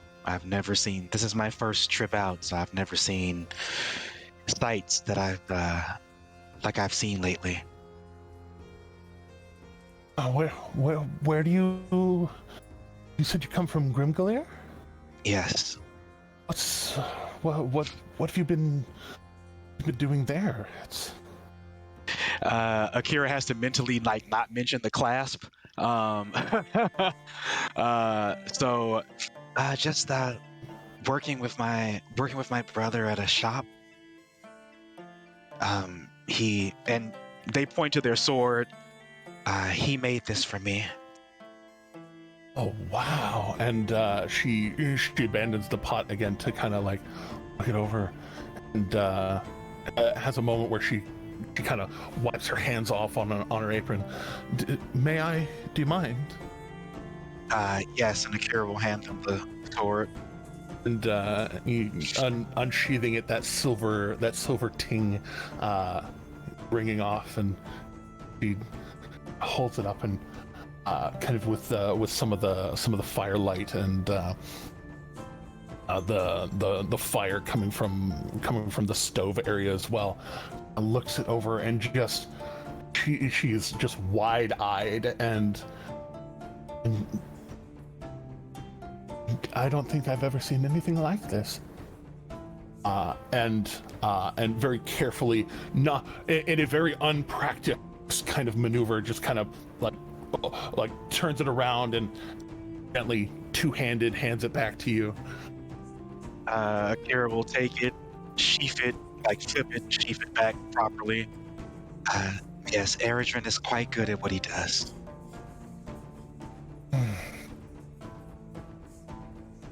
Well, I'd love to hear all about it.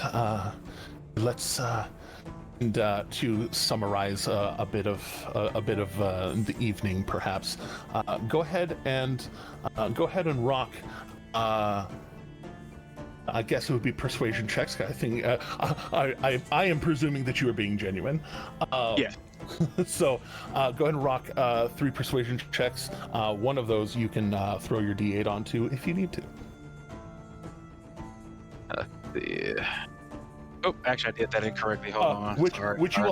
you will have advantage on the first 2, because of durations and things. Akira has no charisma.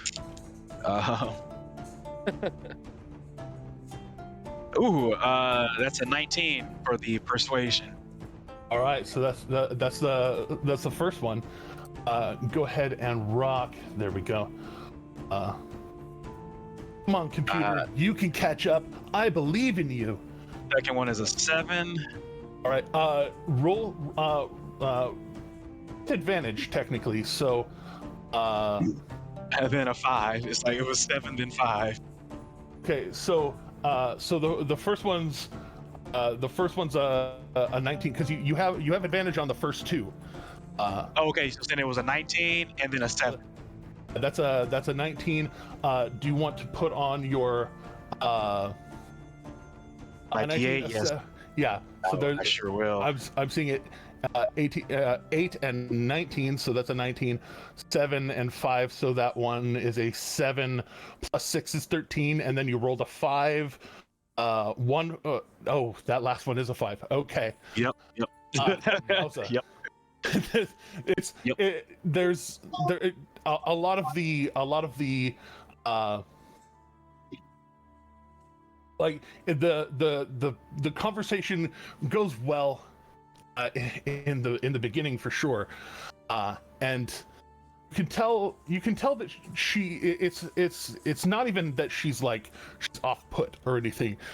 It's just that it's two very kind of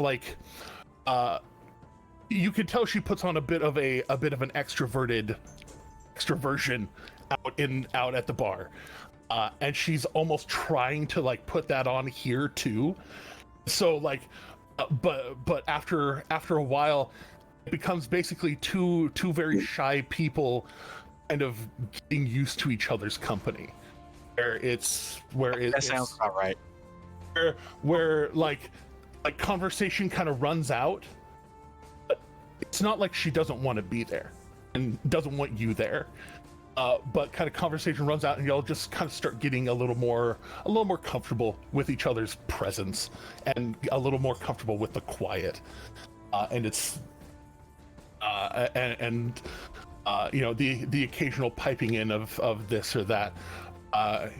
For the most part, especially in the last several weeks, Luca has been the one to tell stories and to say things, and Slayer has all of his Jimothy stories, and so those are the people that you've been relying on to really talk.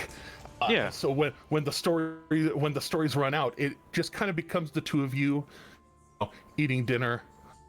Looking out at the lake, just kind of it gets quiet and not. It seems about right. This is about how I expected it to be. as uncomfortable as it really truly is in your head. You can tell that she too is kind of they don't know what to do. This is all brand new to her too, basically. So, cutting from that, to the hour of honor. The rest of you seeing the tables get set up. Luca, Callum, if you please, drop a sick beat. Let's go. It's time. All right.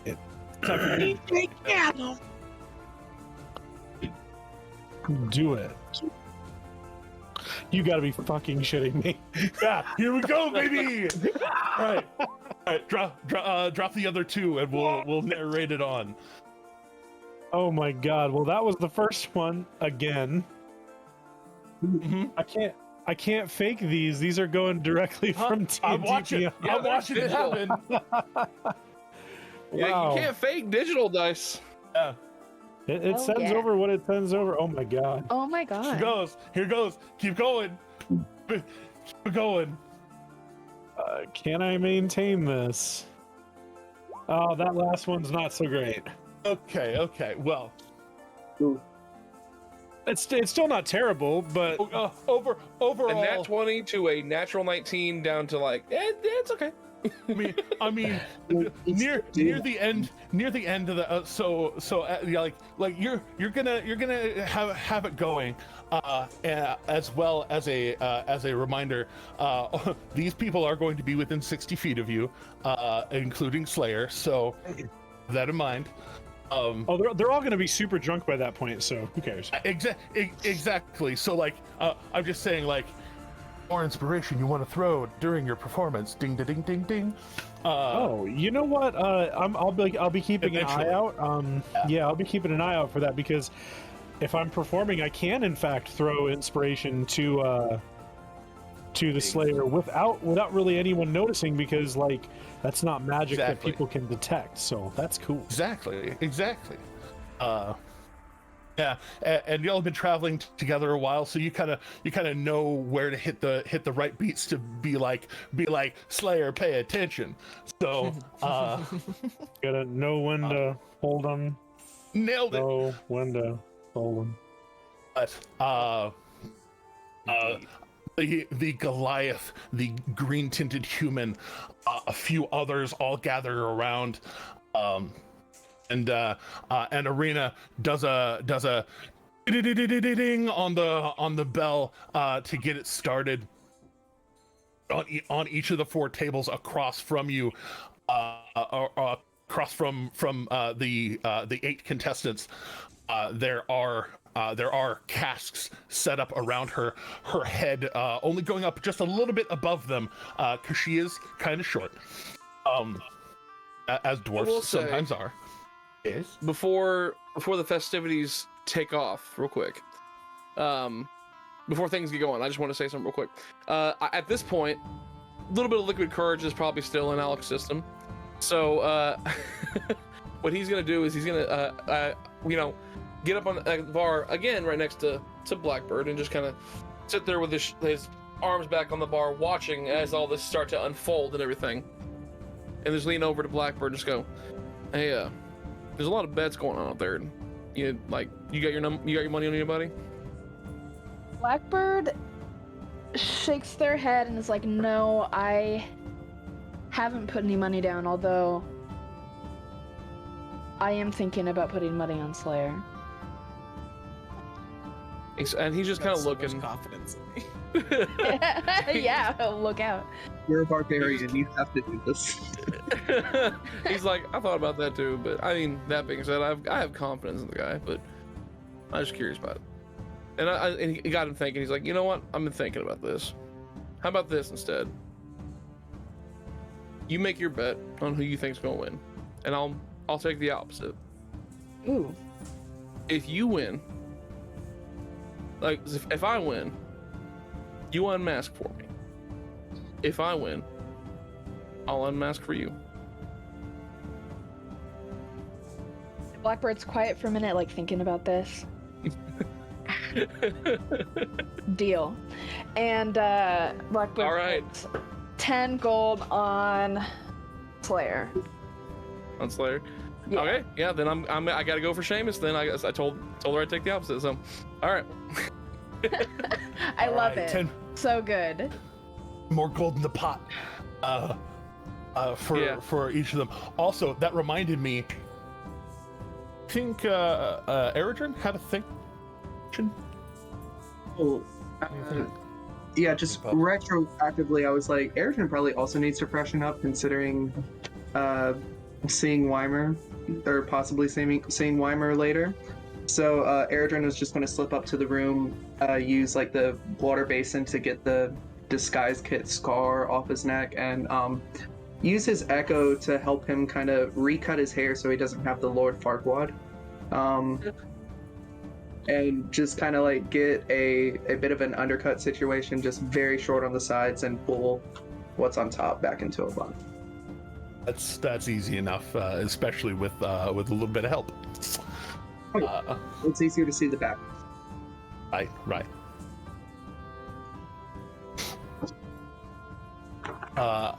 Actually, just a thought to myself out loud. Go on. Eridrin, go ahead and roll a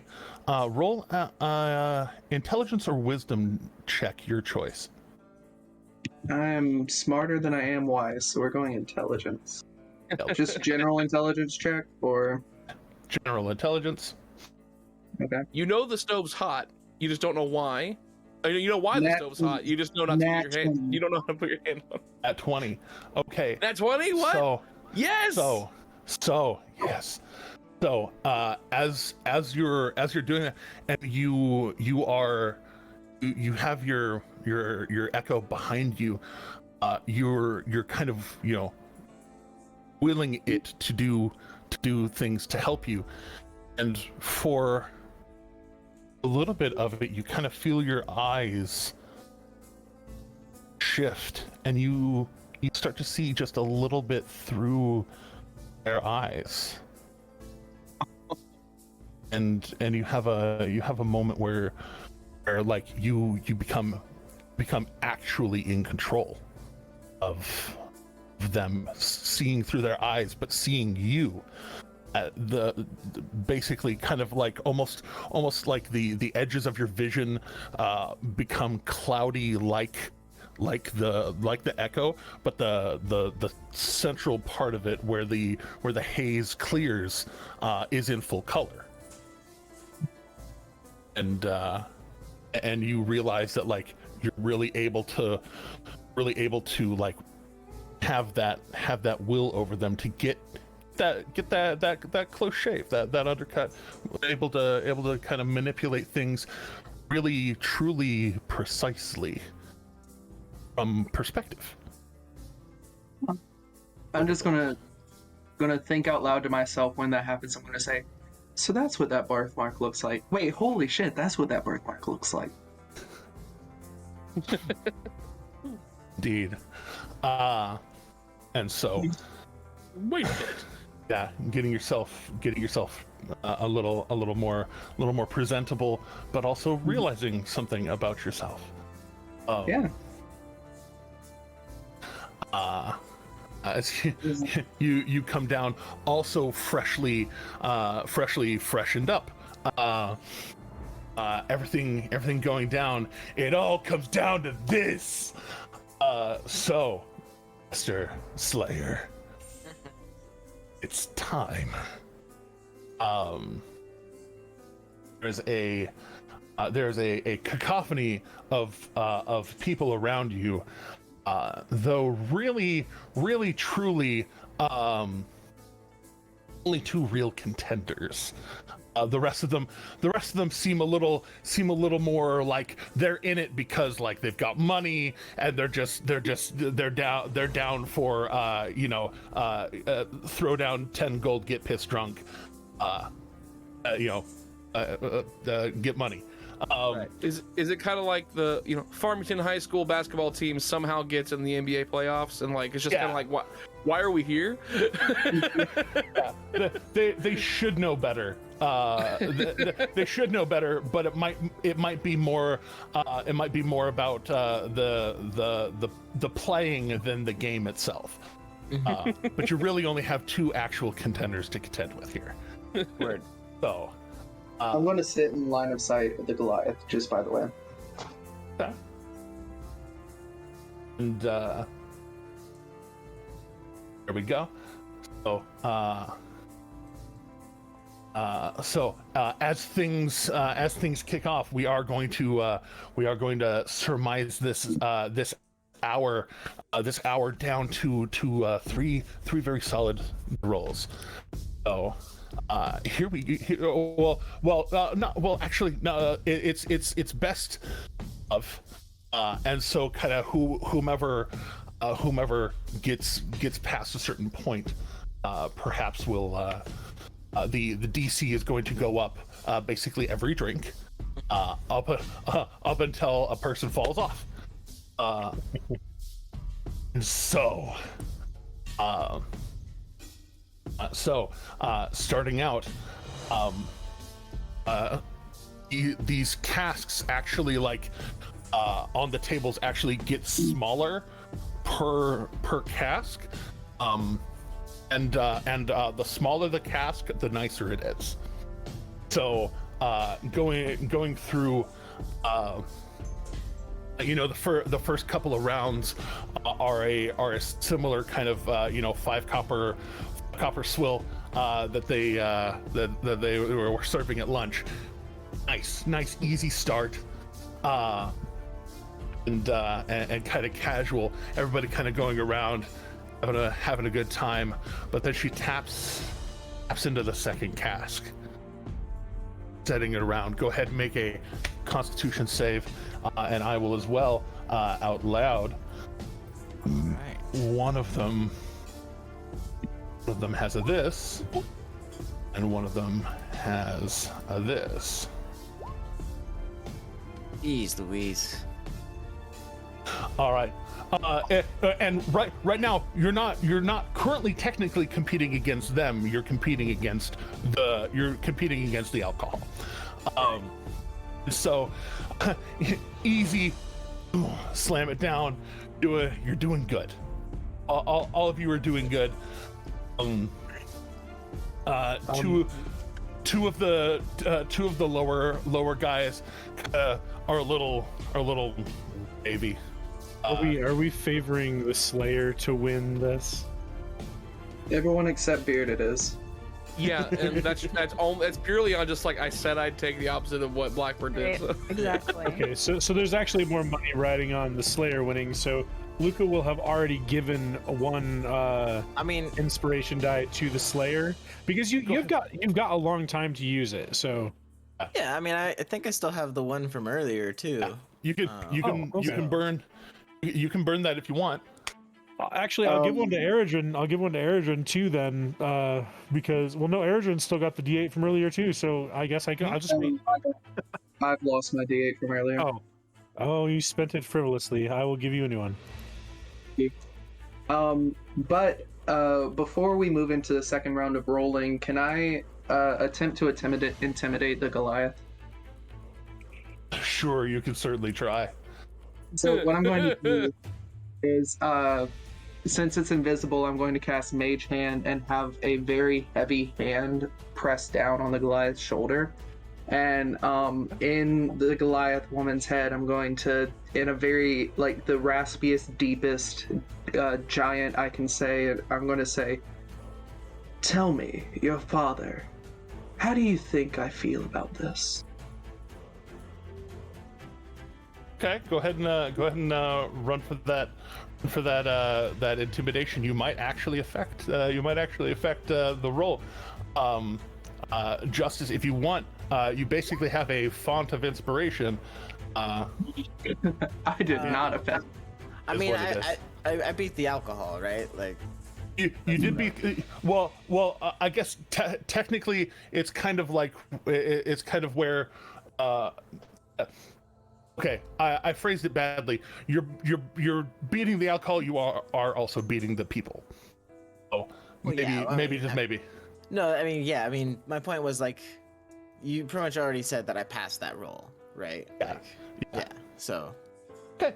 I use it. I feel like I'm good. Okay. I don't feel like I want to throw, another D8 onto a roll I passed already. So it's fine. I will tell you opposite. So she doesn't even look like she flinches, with you whispering into her head, and you go through. They go through a couple of takers of that, doing pretty well. Moving up to the next tier.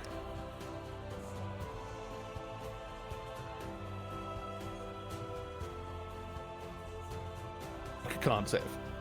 Okay.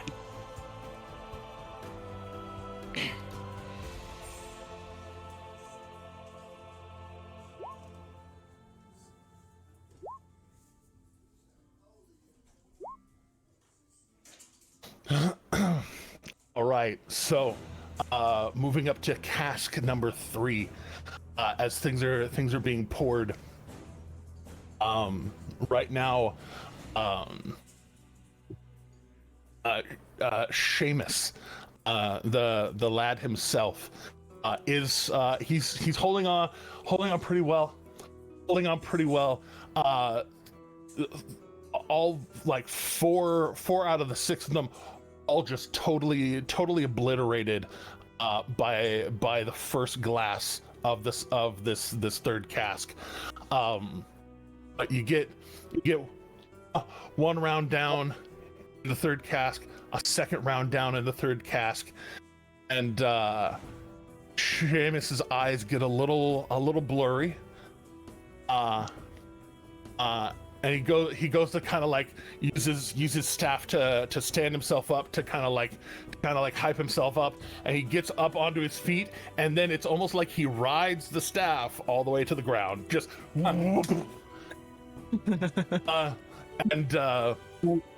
and there's a whole hey, and everybody just kind of shouting out the hey, another contestant down. Like there's two of the what shall we say, lighter weights left, and then you and the Goliath woman who are holding pretty strong. The two of you kind of looking a little neck and neck right now. Right. The Slayer will make a comment at this point, though, as we tap into this one. He's like, "Oh, this is almost as good as mine." And she kind of tilts her head a little bit. Almost as good as yours, huh? Yeah. I make my own. Interesting. And you see Arena there in the center. Her eyes get a little big, and almost that. Ooh, another supplier. And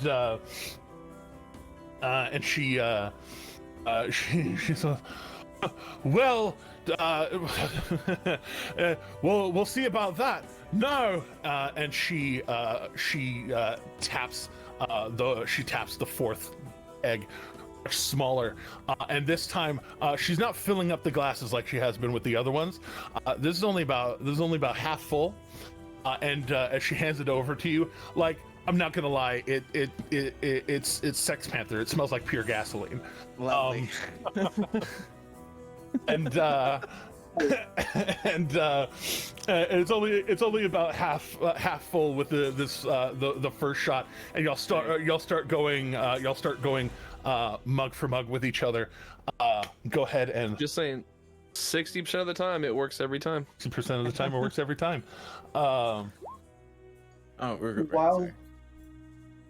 While she's doing this one, can I do another attempt at it? Okay, I am going to use my DM's inspiration. There it is. Yeah. Ooh, yeah. I don't think I have any. I think I've used mine up. It's better, at least. I'm gonna roll a D8 as well. Roll the D8 too, because I'll say you might not be beating her, but you might beat the alcohol.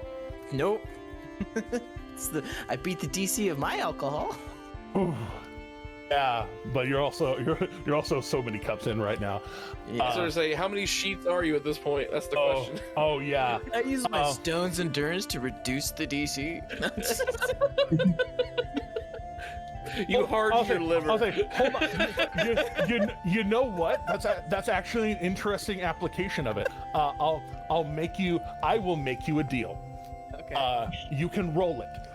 For every 2 points, you can lower the DC by 1. Okay. You win. And with a D12 plus, was it 3, 4? Plus 3. Yeah. A D12 plus 3. There is a chance that you can actually lower this enough to keep yourself in the game. Take that chance, because I've got one more of those left per long rest, so I might as well use it. You're gonna get a long rest after this, I can tell you that. All right, so that minus by 4 just gets you there. So no, the DC was 17 at this point. So you you have that moment where you're off kilter. She's a little bit ahead of you as far as that goes. Like, how did that last drink not take you out? I thought really hard about it. You have that moment more the opposite. Like you're there, and then you yourself, you might not remember what happens next. That's valid. You basically drop into a reptilian feral brain where like you've got the steak face going on, and you're but and so like you're there, and you have that thought after a couple of cups or a couple of half cups of this of you do have your Jimothy ale on you.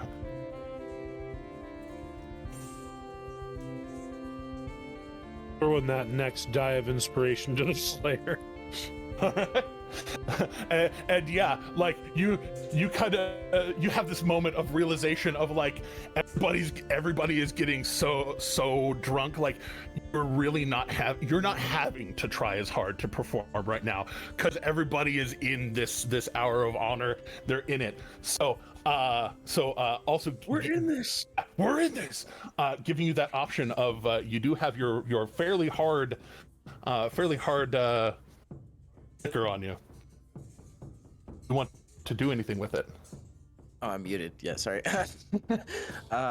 Yeah, he'll be like, okay, be like, all right, let's make this more interesting. Yeah, I've got this here, and he pulls it out and sets his kind of flimsy cask, but it's still sturdy because it's made of.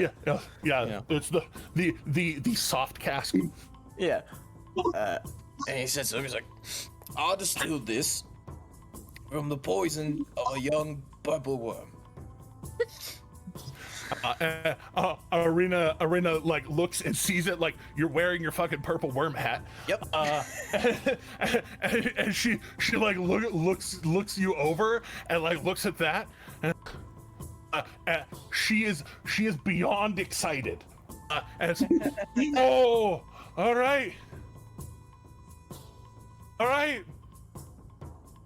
Yep. Let's tap it. Let's tap it then.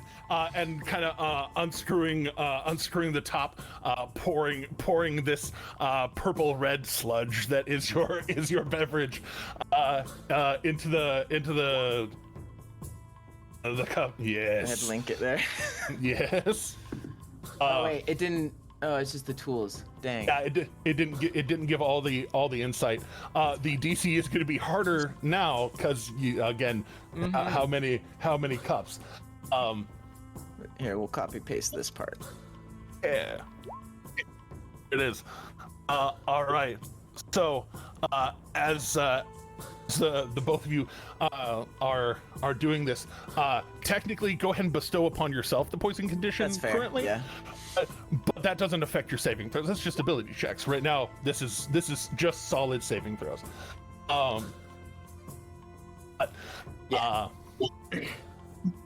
kind of neck and neck right now. The Goliath woman is kind of keeping her head, but also it's a lot of drinks. Yeah. And the effervescence of your alcohol, she kind of like looks down at it, has that cocked eyebrow of like is this guy for real? And I'll kind of as she's like thinking it over, I'll be like, oh, I mean, if you're too scared, that's fine. She kind of looks it over, and then holds it out towards you. The other two who were in it, one of them is gone, like obliterated. The other one sees this stuff being poured, and almost like politely just kind of sets his head down on the table, like I'm not ready for that. And there's like, yeah. Going for it. That DC currently is increased by 5 to even stay in it. So right now it is DC 18 to even stay in the game. Yeah, here we go. So before she, can I try to use a secondary intimidation? After she places down the first shot, I want my echo to be propped up on the bar, like directly beside me, in her line of sight. Mm-hmm. You can try. It is going to be even harder, but you can try. Oh, I'm fine with that. Alright, here we go. I just want to try to. I want my money back, basically. I believe in you. Yeesh. All right. Does anybody else have a DM inspiration that they want to throw down? I do not. I will give mine to the Slayer. Hey, there it is. Yeah. Thank you. That's fucking teamwork. He's barely in it. Oh my god. Lucas still playing. Fact. And you do have that inspiration from earlier. Oh, you haven't even used yours yet. No, I used mine. Oh, okay. I gave him He's on another one. I gave him the second one. Yeah, you gave me a second one though. Yeah, so I'm gonna roll that. Hey, Yeah. look at that. All right. You're pulling ahead. She takes that shot, and there is that like that moment of like. Just meted it. Oh wow. And, with the concentration of yours, this is going to make the next DC increase by 2 to 20. Yeah. Mm-hmm.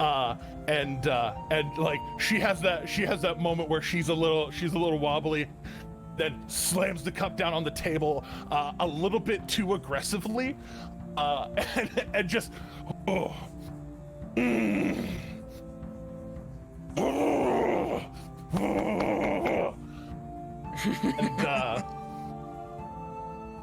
and you can tell she's kind of like loosening her collar up a little bit, just kind of like again. All right, if you're sure. There's more money being passed around people, because like people are like getting into this now.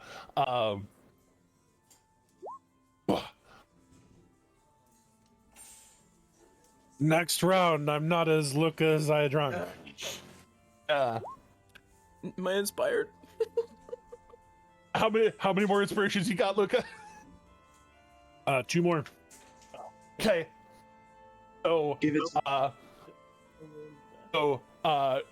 as the two of you are going for it, she is able to also stones endurance this one. Yeah, that's fair. And so she keeps in it fucking barely. Go ahead and rock your D8. Okay, I wasn't sure. I didn't. Eesh, nope. All right. Damn. So with this last one, you have that moment of kind of stumbling, hitting a knee, and she, you could tell she too, like having to go to that place to like stay on her feet, and like she stumbles sideways. The both of you just kind of barely there, and as she kind of like bumps into you and you're on your knee, and she kind of puts a hand on your shoulder, and grumbles out in Giant, because right now she can't even remember Common. Right. Grumbles out in Giant is like, it's a good, that was a good game. Like her she has lost her tongue, and she's trying You went to to default state. speak. She couldn't even come up with another language. She's like, nah, I'm going to this one. It's really quite good. And just tongue out. You're barely conscious, and everyone's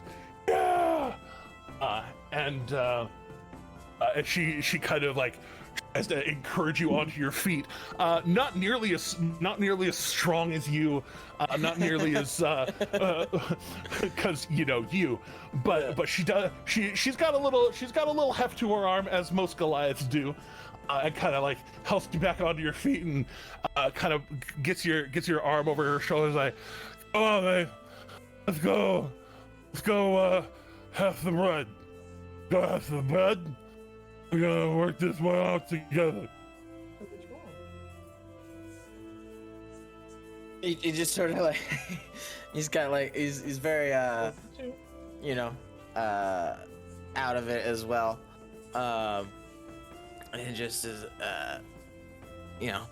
nods his agreement. He's just hand on stomach, but he's like, let's sort this out indeed.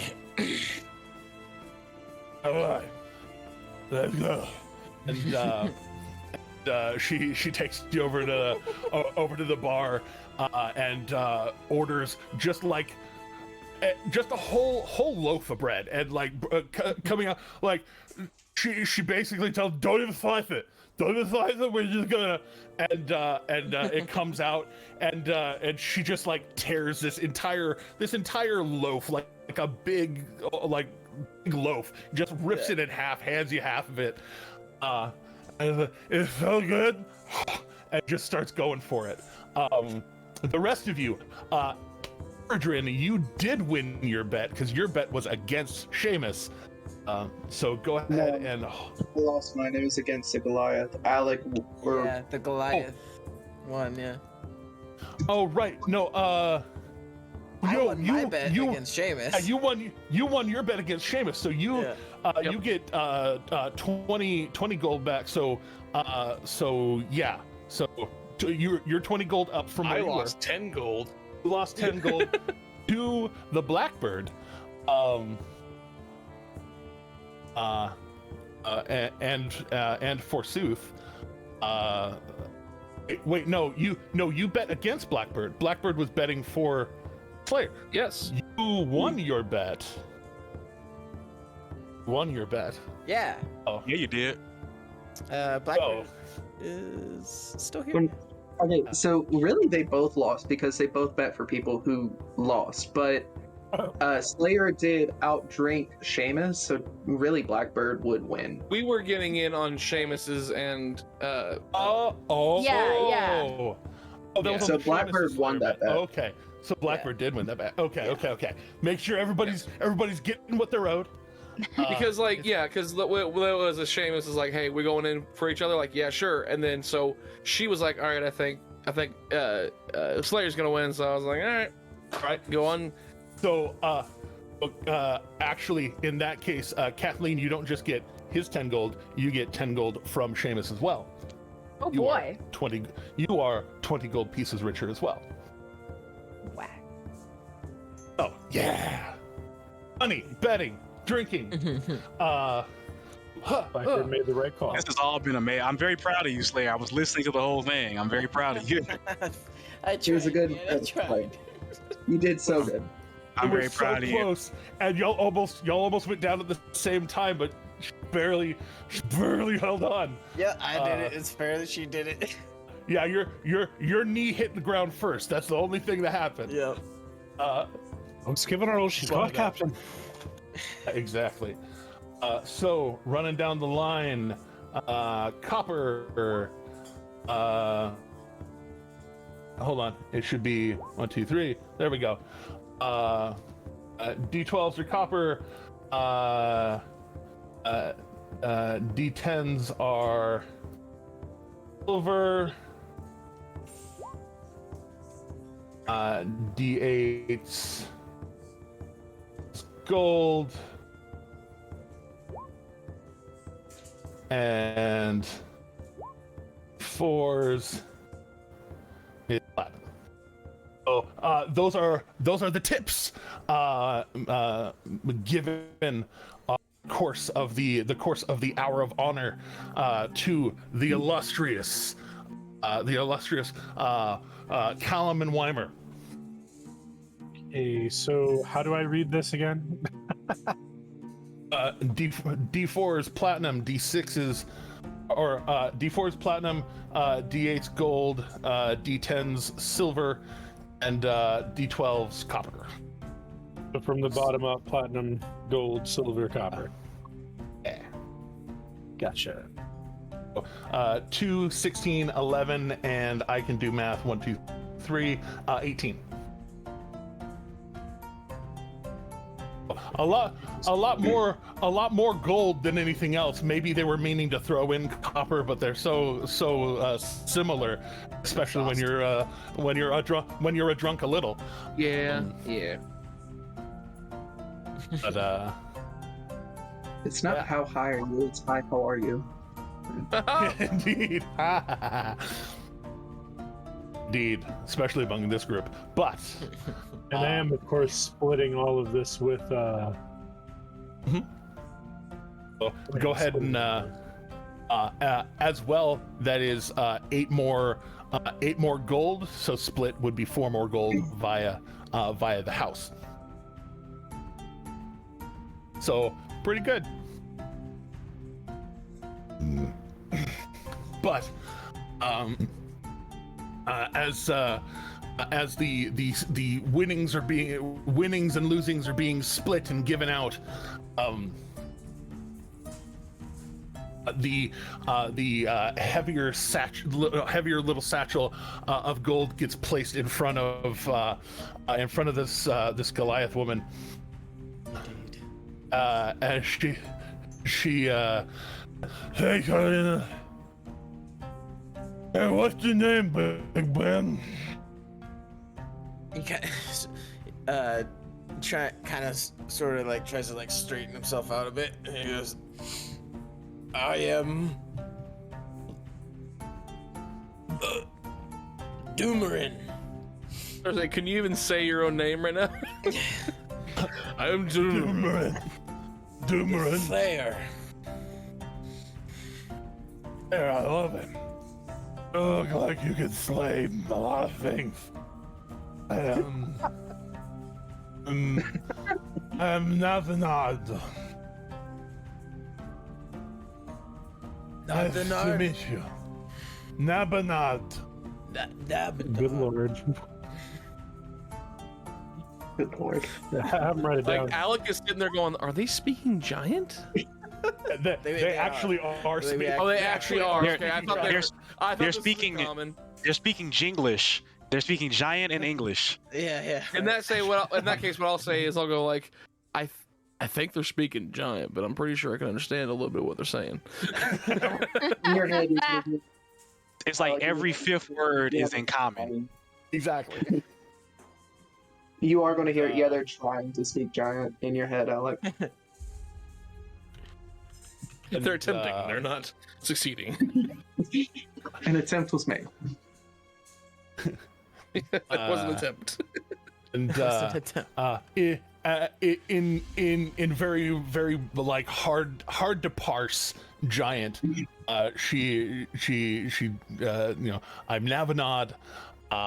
I'm I enchant things. It's fresh off of the front. I'm passing through Hopperduke on my way back from glorious battle in the east.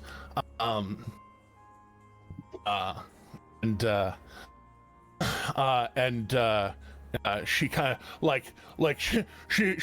of she's kind of needing a little bit of breathing room, because she's heaving, and you're feeling the tremor sense too, just just feeling everything, and you can tell that kind of a little bit below the collar, around her upper chest, begins a series of silver scales underneath her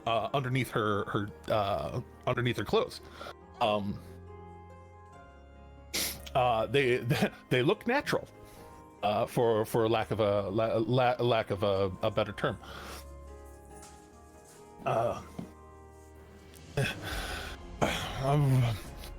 an ice magician. Do ice things. That's quite Magician. impressive. As I said, I'm a slayer. I slay things. I'm traveling from up north. Barovskra. Oh, wow. Yeah. Oh, very far north.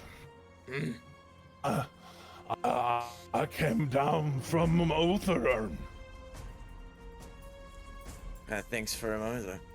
We need this entire conversation's transcript on a T-shirt, in how it's grammatically pronounced, everything, just like how it's phonetically pronounced, I should say. I'm an axe magician. Utherern. But This one more axe magician jokes. Oh, sorry. No, you're fine. But yeah.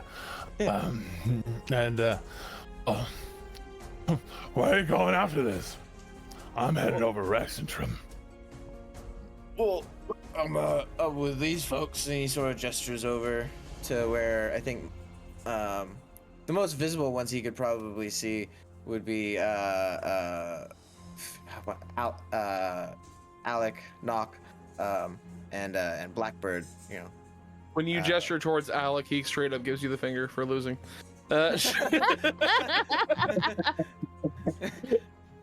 Oh. Slayer kind of flips you the bird back, not really understanding the exchange. He's like, but- same to you, friend. He's like, yeah. Exactly. God, Yeah. That's my friend there. Yeah. I think that means friend where he's from. He's really good with his fists too. Usually. And she calls over in giant, nice fists. And the canon I have in my head is that they are so schnockered that their slurs of speaking in giant somehow come across as slightly commonish. It's it's fully giant, but it kind of comes out common. It's like, I think I understood that. The inflection. You understood the inflection. Yeah, I get it. I get what they're trying to say. Yeah, there's a lot of body You definitely language have with it too. You so definitely have probably a solid insight right now, as you have you've drunk yourself out of the poison condition, so you're no longer disadvantaged on insight. You can tell while she you flipped him the bird, he flips you the bird, she flips you the bird, but at least on her face it's very smiley, very jovial. Sorry. It's like, you have some nice friends. Like you. Does that make it harder for me to understand what they're saying as like they've hit that point where like it almost Oh yeah, you're between languages trying to parse out both at the same time, and it's a little hard to follow. You have a they're giant using- common dictionary like in your hand. You're flipping through very fast. You're like, what? yeah, flipping through it in your head, seeing body language. Yeah.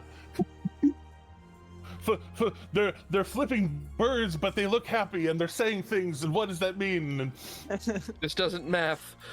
yeah. But pull out like a chalkboard and I'm like writing calculations and translations and everything. in your own mind, what does it mean? Yeah. What does it mean? Yeah. Sorry. So had Justice to do isn't so great at the conversation, but you know, Slayer's leading kind of it plus onward. one. He's good. He probably just goes into some of the things he's done in his life, and he mentions how he wandered from home. I wandered from home because I came to understand there's this darkness that lurks in the woods, the wilds. And I vowed to combat it, and kind of like boast and talk himself up.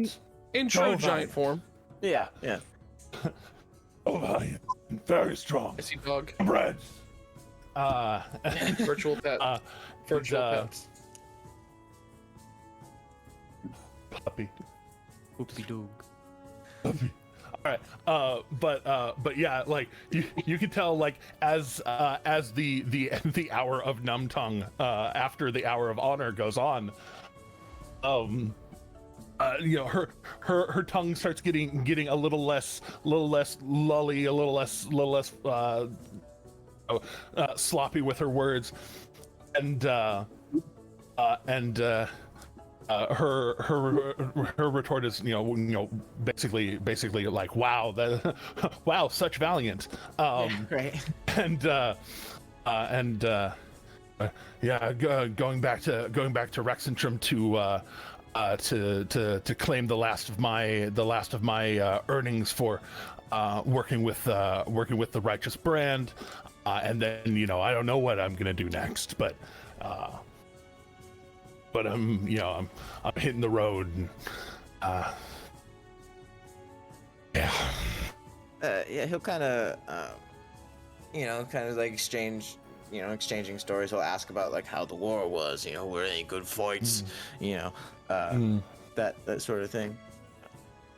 a lot Perhaps leading to his own night of passion. I was gonna say, as there is sobering up, Yes. there is a sobering up of mind, as sober as they can, as sober as the both of you can be after the experience you both just shared. There's definitely. There is definitely, and I think you bothered to pay for your own room. I did. I did. And Not a Only big. asked for a bed sturdy enough for one of me, though. I'm gonna start to say two of him is floor. gonna hard. we'll see, Y'all gotta take it to the floor. Gotta take it to the floor. Right. We'll see what happens. Yeah, yellow card, throwing it down. Yeah. But So but- in the chat, Ro just said possibly 3 nights of passion. I don't know if that means 3 different people or 3 nights for Slayer. Just all right, so full weekend, buddy. weekend at the Blushing Alrighty. Tankard, blushing indeed. So Indeed. I will BRB as well. Sorry. I'll say the two of you heading off to your things. Yes. Akira, with the end of your night, being having several hours to eat and to talk and to also not talk and just Not talk.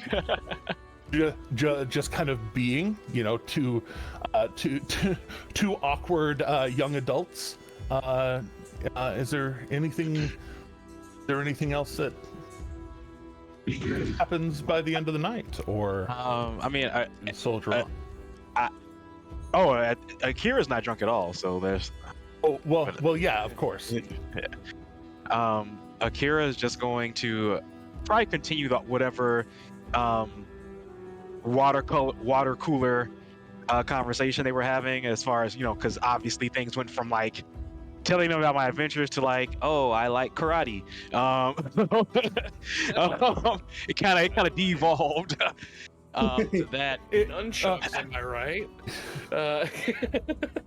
All right, because I mean, outside of making glass art, and martial arts, Akira doesn't have a lot else to talk about except the adventures that were obviously the start of the conversation, and we just gone downhill. So Akira is just going to just continue to be polite, complimentary, to their hosts, but they don't know how to end this thing. This is their first date. They don't know how to say, okay, good night. This is just kind of like, I'm here, I'm eating, and I'm talking. I'll have you throw one more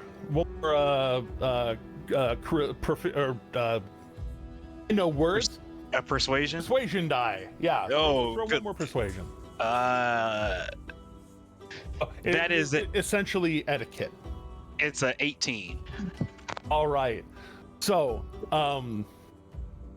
with the end of your night, as the conversation kind of devolves, part of it is her basically being like, oh, you asked me about my hair and all of that.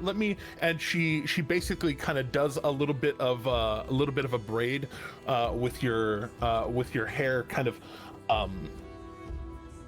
similar to her double pigtail braid that was out of her hair at this point, because she washed after work, but she works it into your hair, and it looks pretty good. It's not it's not super fancy, but it's functional.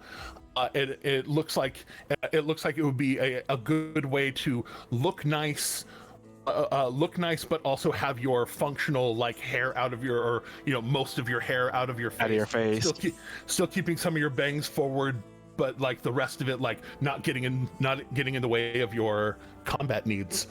Akira's definitely appreciative of them showing them how to do this braid. And kind of as she kind of finishes that with a very nice like bright red satin ribbon, kind of keeping it all together at the very bottom of it, wrapping around a very nice tight bow.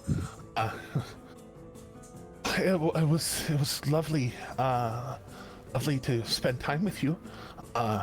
Next time you come through town, or if y'all are in town for a little while longer, I'd love to hear more of your stories. You should. Luca tends to tell them a little better than I do. Or Slayer. I'd be happy to sit with you while they tell us the stories. Like, Akira seems very interested in that idea. Okay, that'd be nice. Yeah, because they're way more storytellers than I am. Sorry. Oh no, it was lovely. It really was. How's the soup? It's good. It's really good. Thank you. I'm glad. Akira's going to like play with the ribbon a little bit and then pull it back to the back of their, like behind their horn, so it can kind of like drape off to the side. It's very nice to meet you, Akira.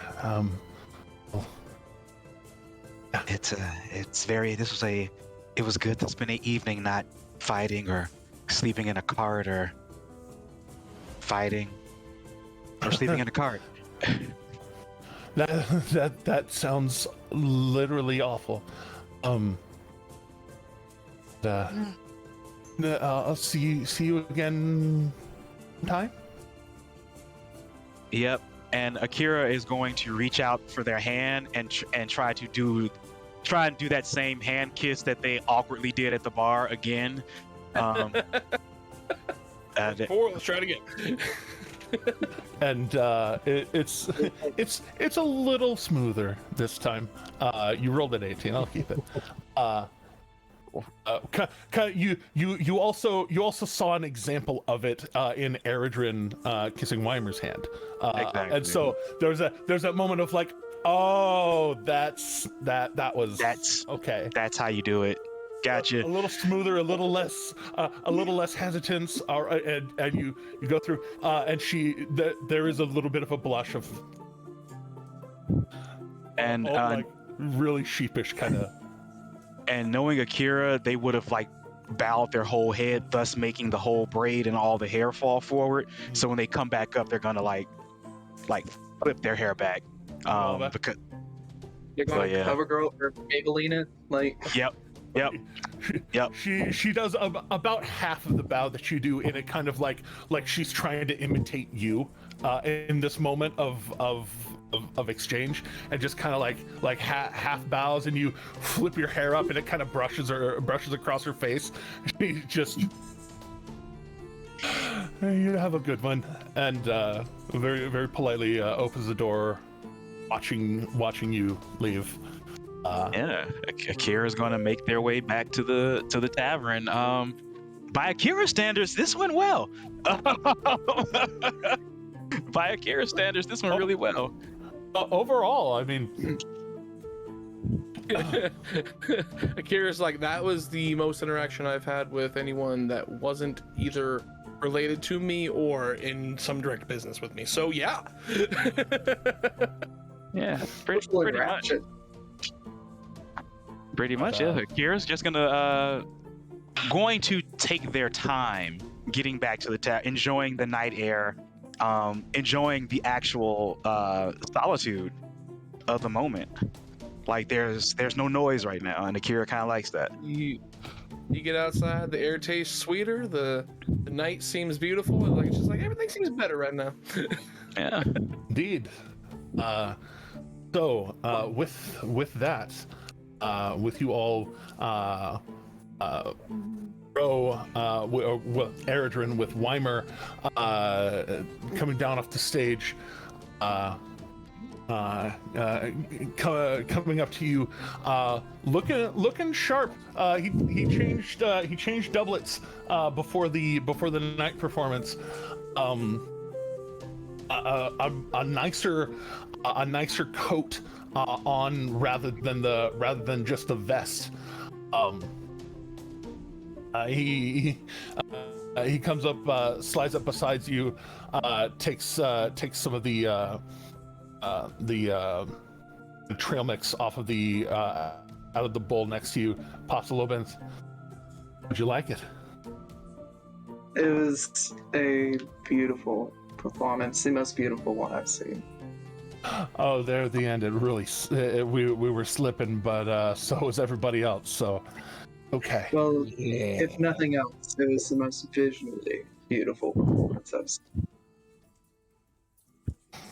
Oh, well, thanks. So, what you thinking? I was thinking either your place or my room. Persuasion check. Very well.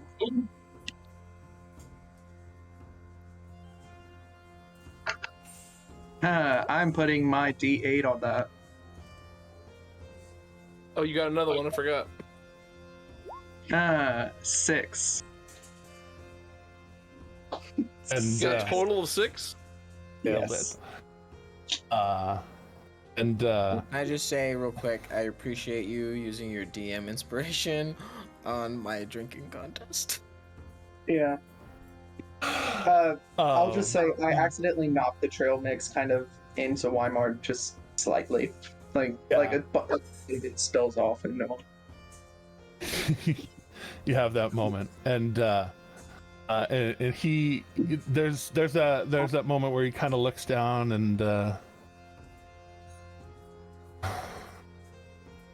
I'm not really looking for a fling. Mm-hmm.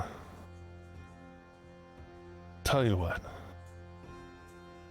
See you again. You can tell me all about your adventures. We'll see what else. Not tonight. Very well. Then very deep, like nod of the hat.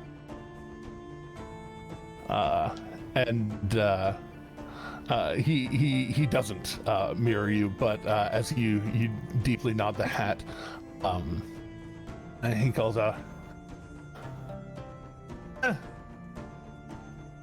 "Shot of the green shit on me," and he points towards you,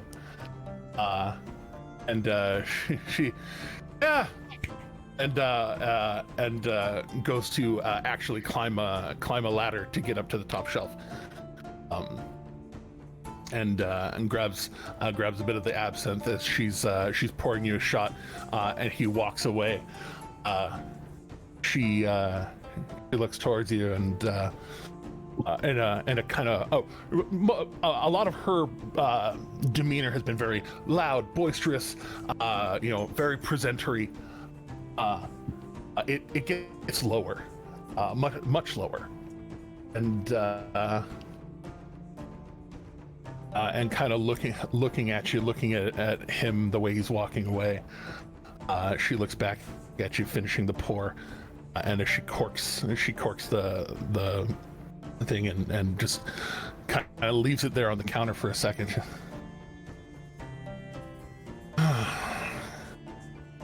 But be careful with that one. He's been through a lot in his life. Well, I guess birds of a feather. And I drop it back.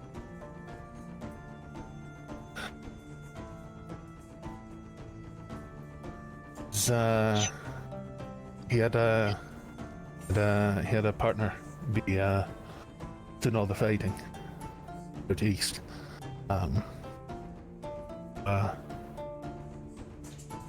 He's a little wounded heart, that one. It's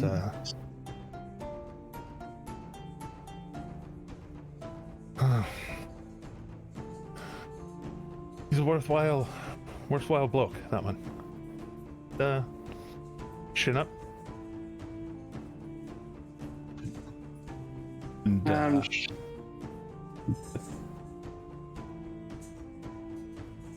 What was that?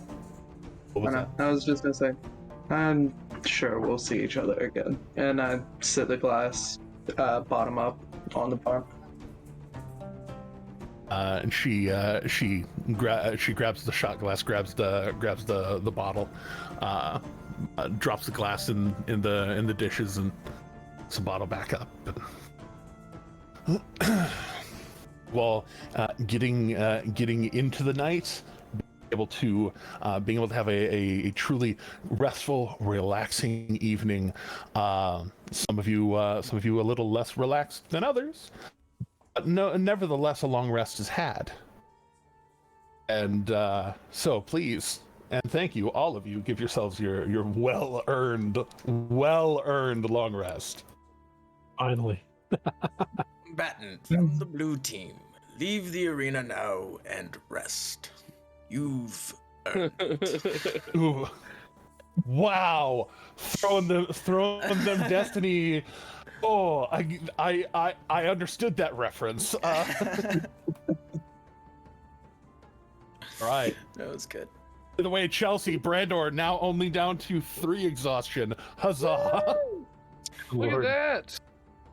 By the way, before we go to sleep, I am going to knock on the door to Alex's room. Uh-oh. Oh yeah. Also, Alec and Blackbird. Yeah. Yes. How do you want to sort your? How do you want to sort your? Apparently, I have meetings with several people tonight. So. Can we just make I it will a say- conference so- call? Yeah. Yeah. Just like get on Zoom, guys. Guys. What would the medieval equivalent of Zoom be? Just like a dude that would like just come in the room and take a message, send it real Yeah, and then fast. run really like fast to somebody the else. other room. Yeah. Two people scrying on each other. It's a it's a tabaxi with permanent haste and double movement speed. Perfect. Okay. No. So I would say like yeah.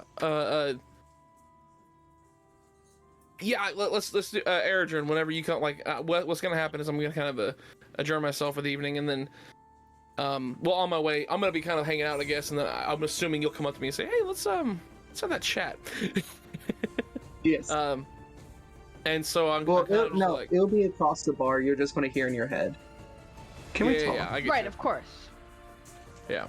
So I'm just like, I just kind of like, I shrug my shoulders and I nod towards the room, and so I kind of walk back to the hallway. I'm leaning up against my door, and then whenever you approach, I'm just gonna be like, something specific on your mind?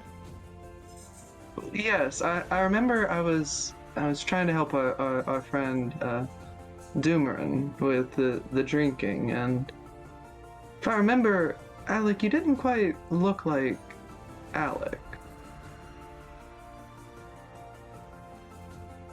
And I'm gonna look you in the face and go, how much were you drinking tonight, buddy? And then I'm gonna look you right back in the face, and I'm gonna say, I can handle my alcohol a lot better than you think, sir. What's the secret?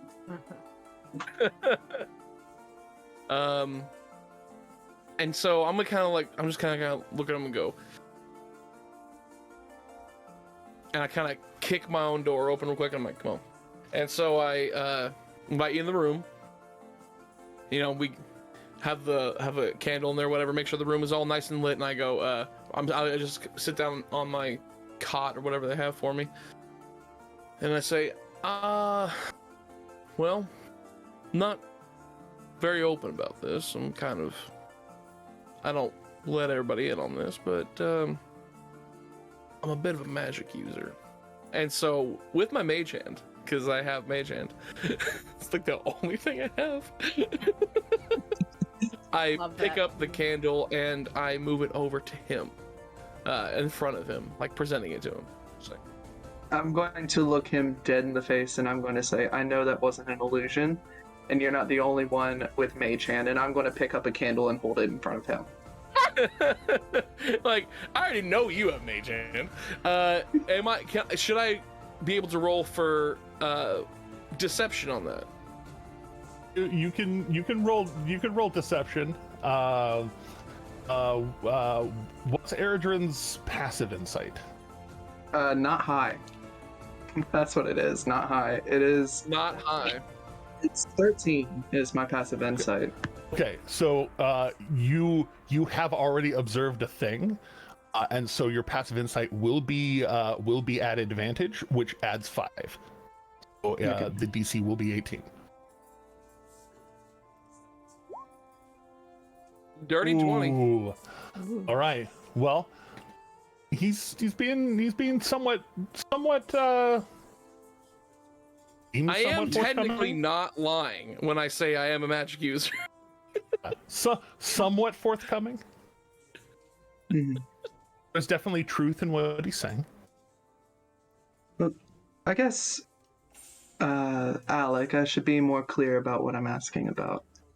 I watched you change your face, and having seen enough magic in my life, I know that wasn't illusory. Now, I'm not going to judge you at all for having whatever ability you may have, or being whatever you may be. I'm just curious.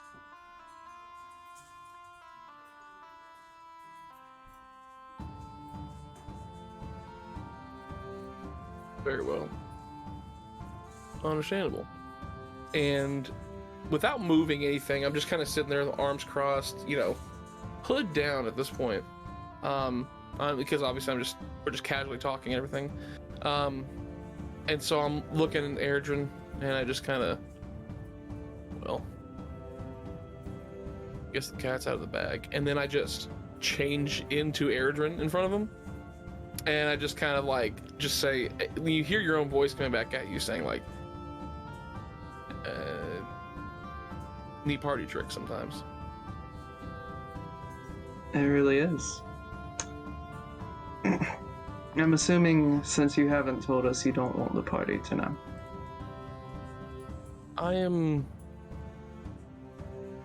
cautious about who I let in on this because, and he goes back to Alec for a second. And he goes, I am cautious as to who I let in on this, purely and simply because of the life I have acquired over time.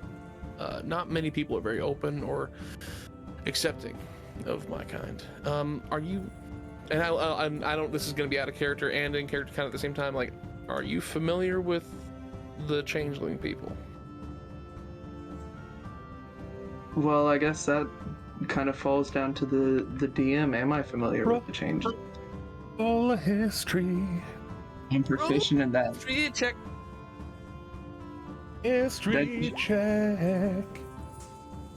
Oh, with an 18? Yeah. Yeah, you've definitely heard of Fae folk are a little closer to their roots, being from Coralon, Coralon, the Arkheart, who is kind of the known to be kind of the father of elves, especially Fae folk in general, and that their original form is that of a mercurial being, can be masculine, feminine, both, neither, on a whim. And whereas like a changeling's true form is probably the closest thing to like it's like the truest form, I would say, like of a non-binary kind of like being, because they're just blank slate is what they are, you know. True. They're neither truly one or the other. Truly neutral, at least before, you know, a life lived hits them. But yeah, you would know enough that they kind of originate from that same kind of origin as elves and other fae, and they kind of made their way to the material plane very much in the same way. Of they crossed over early on, and there's not really a at least to your understanding, there isn't really there's not a changeling society. There's no single place that changelings happen. It is more of a it's something that gets passed on, sometimes directly from other changelings, and sometimes it pops up in bloodlines occasionally. Mm-hmm. So, as a response, I would say, yeah, I think I know a thing or two about changelings. And so I'll go full on, just pure knock, and my true form, and as you can see, reference my token, but basically, just hollow white eyes with black circles, pale skin, pale green hair, and very something I didn't point out to Luca, which I should have, and a lot younger than Alec, honestly. Alec presents himself as much older, honestly, but Nock is actually like early 20s, like 21, and so like very, very young looking, and kind of drifts back down to Nock and just says, and this is me, my true form. My name is not Alec, if you cannot tell. My name is, well, the monastery I grew up. they actually told me that since I was so good at getting into places I shouldn't be able to get into, I was essentially their own personal knock spell. And so they called me Knock, and it stuck. Has been ever since. They also told me it would somewhere down the line unveil its true meaning, and I've yet to acquire that, but I've had plenty of run-ins with people who are not very accepting of, well, me. So I hide, and that's kind of the nature of my peoples. We tend to chameleon ourselves into anywhere we can find a place to settle. But from there, we don't try to make ourselves known. We try to hide and just live our lives out that way. Having heard this, Erdrin is going to remove his hat and set it on the side table and kind of drop his jacket a little bit where you see scars and marks on him and his torn ear, and he's going to say, you know, Knock, I think you and I might have a bit more in common than you originally thought.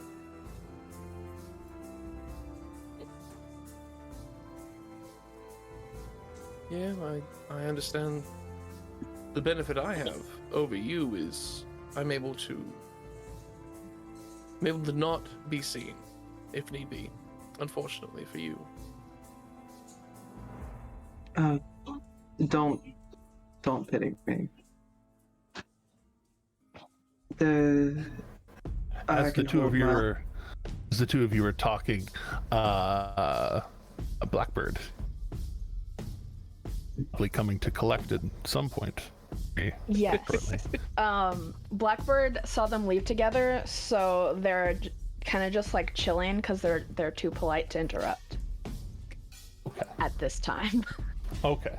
We'll check. Is that a Blackbird thing? Or is that a Catherine thing? Oh, that's a Blackbird thing. I would just go up there and be like, "Sup? We had something to talk about." Yeah, but no, Blackbird's way too polite. Yeah, exactly. I'd be the absolute worst. No, that's a Blackbird thing. So, Knock. Well, as I said, we have a pretty similar history, but don't pity the fact that I can't hide. I think something for you to consider, and I'm not trying to put you anyway one way or the other, is that hiding is exhausting. The whole reason we're here in Upper Doak is because we weren't doing our best job at hiding. Me and my brother and my sibling and my sister, we weren't doing the best job at hiding because we're tired of being hunted. And the only way that you can stop yourself from being hunted is to become the hunter.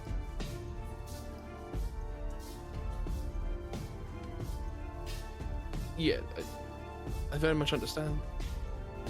Hiding is extremely exhausting, and I agree with you. It is unfortunate for me because the one identity that I could not afford to get burned is the one that did.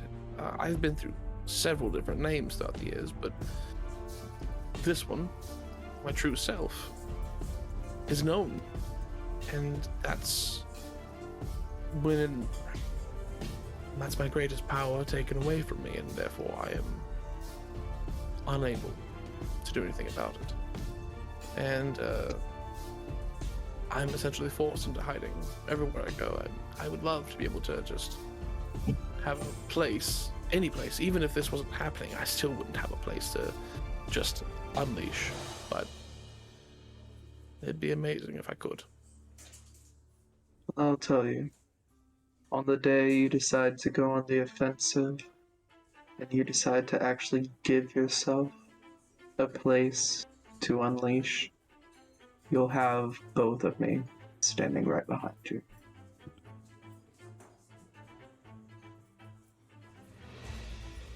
That means more than you know. I appreciate that. And he's gonna go back to Alec and just kind of be like, and I'm gonna I'd appreciate if you could kind of, again, keep this under wraps for the time being. The only other person that knows is Luca. I told him shortly after we had some heart-to-hearts. Of course. You have my sincerest, most honorable good word that this will stay between us. Much appreciated. I'm gonna put my hat back on, gather up my jacket, and step out the door. Yeah.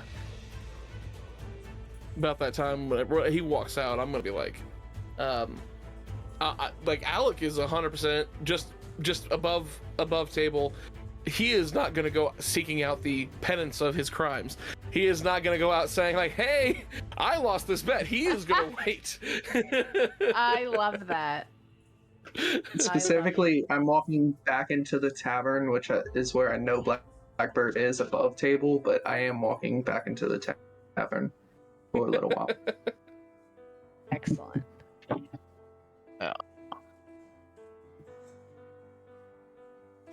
Well, as y'all have your time, I guess I'll give one last deference to that. Would Blackbird be going to collect? I don't think at this time Blackbird will. Fair enough.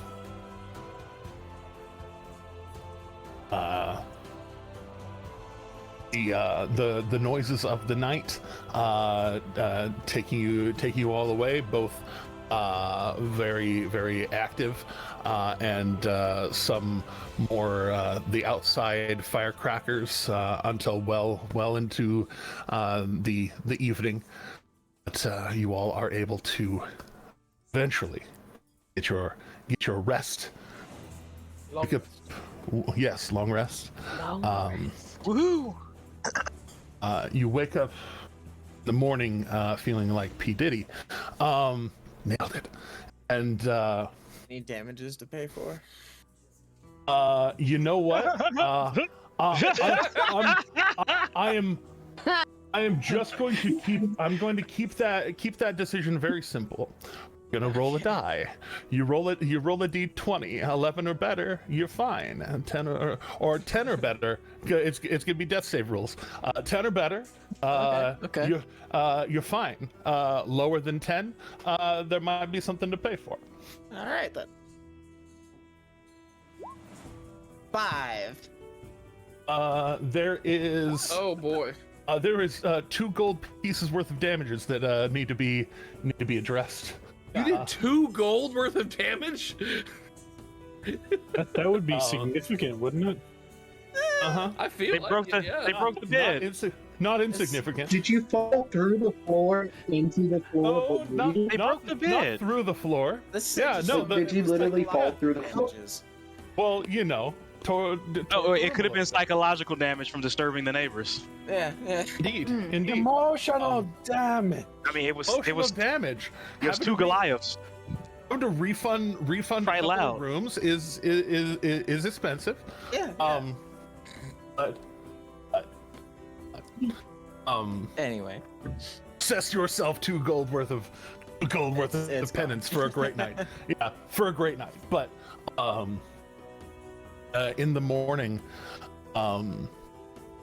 as some of you are coming down, Knock, I'll have you make a perception check on the way Okay. down. Depending on whether you succeed or fail, depends on whether you have a moment to react. Okay, this sounds very foreboding. So you said perception? Yes. Not great at that, but I'm better than average. Is it thinking? Is it rolling? It is. Oh, there it is. Oh. Well, I'm above average. Indeed. Slightly. Because passively you would see this, whether or not you have time to react before they see you is kind of the thing. you see them and they see you. Don't know you, but you know them. There's a person at the in the bar for breakfast whom hadn't participated in the evening festivities, the hour of honor, or any of that. But the breakfast being provided is basically for those within those whom stayed at the Blushing Tankard overnight. So it's very easy to tell that they were here. But I accidentally hit close the thing instead of click over to the thing. I apologize. I apologize. There it goes. Here. Okay. Here loads my knock. Here goes my hero. Watch him as he goes. There goes my knock. Indeed. Watch him as he go. No, sorry. There goes my Alec. Oh. Watch him as he knocks. Sorry. So there is a gentleman here in the bar, eating, very well dressed. He and two others in the two side gentlemen are in very nice leathers. He in more of a kind of breastplate get up that goes down to the waist and kind of like starts the overskirt without actual greaves. But you recognize him. You recognize him as one Lieutenant Forsyth. Oh. Whom sitting at the bar, have you see him, and just kind of as you step down, he kind of looks up, just being observant, somewhat observant to the area around him. Just kind of like glances up, sees you, and then like looks back down, not like you noticed, but just kind of, or not like you notice who you are, but just kind of saw you and saw a person. Yeah. So with that's what we're gonna leave off on today. You mother. So you can't do that to me. Until next time, we will see what and how that means. But until next time, thank all of you for tuning in, especially those of you who popped in and gave us, how many likes is that? That's 2,500 likes on the TikTok live stream. Y'all are great. Appreciate you a lot. Thank you for subscribing. Thank you for following. Thank you for watching. Just even sharing us around with your friends is very, very kind. So please do remember that kindness is in fact free, and please keep going. Subscribe.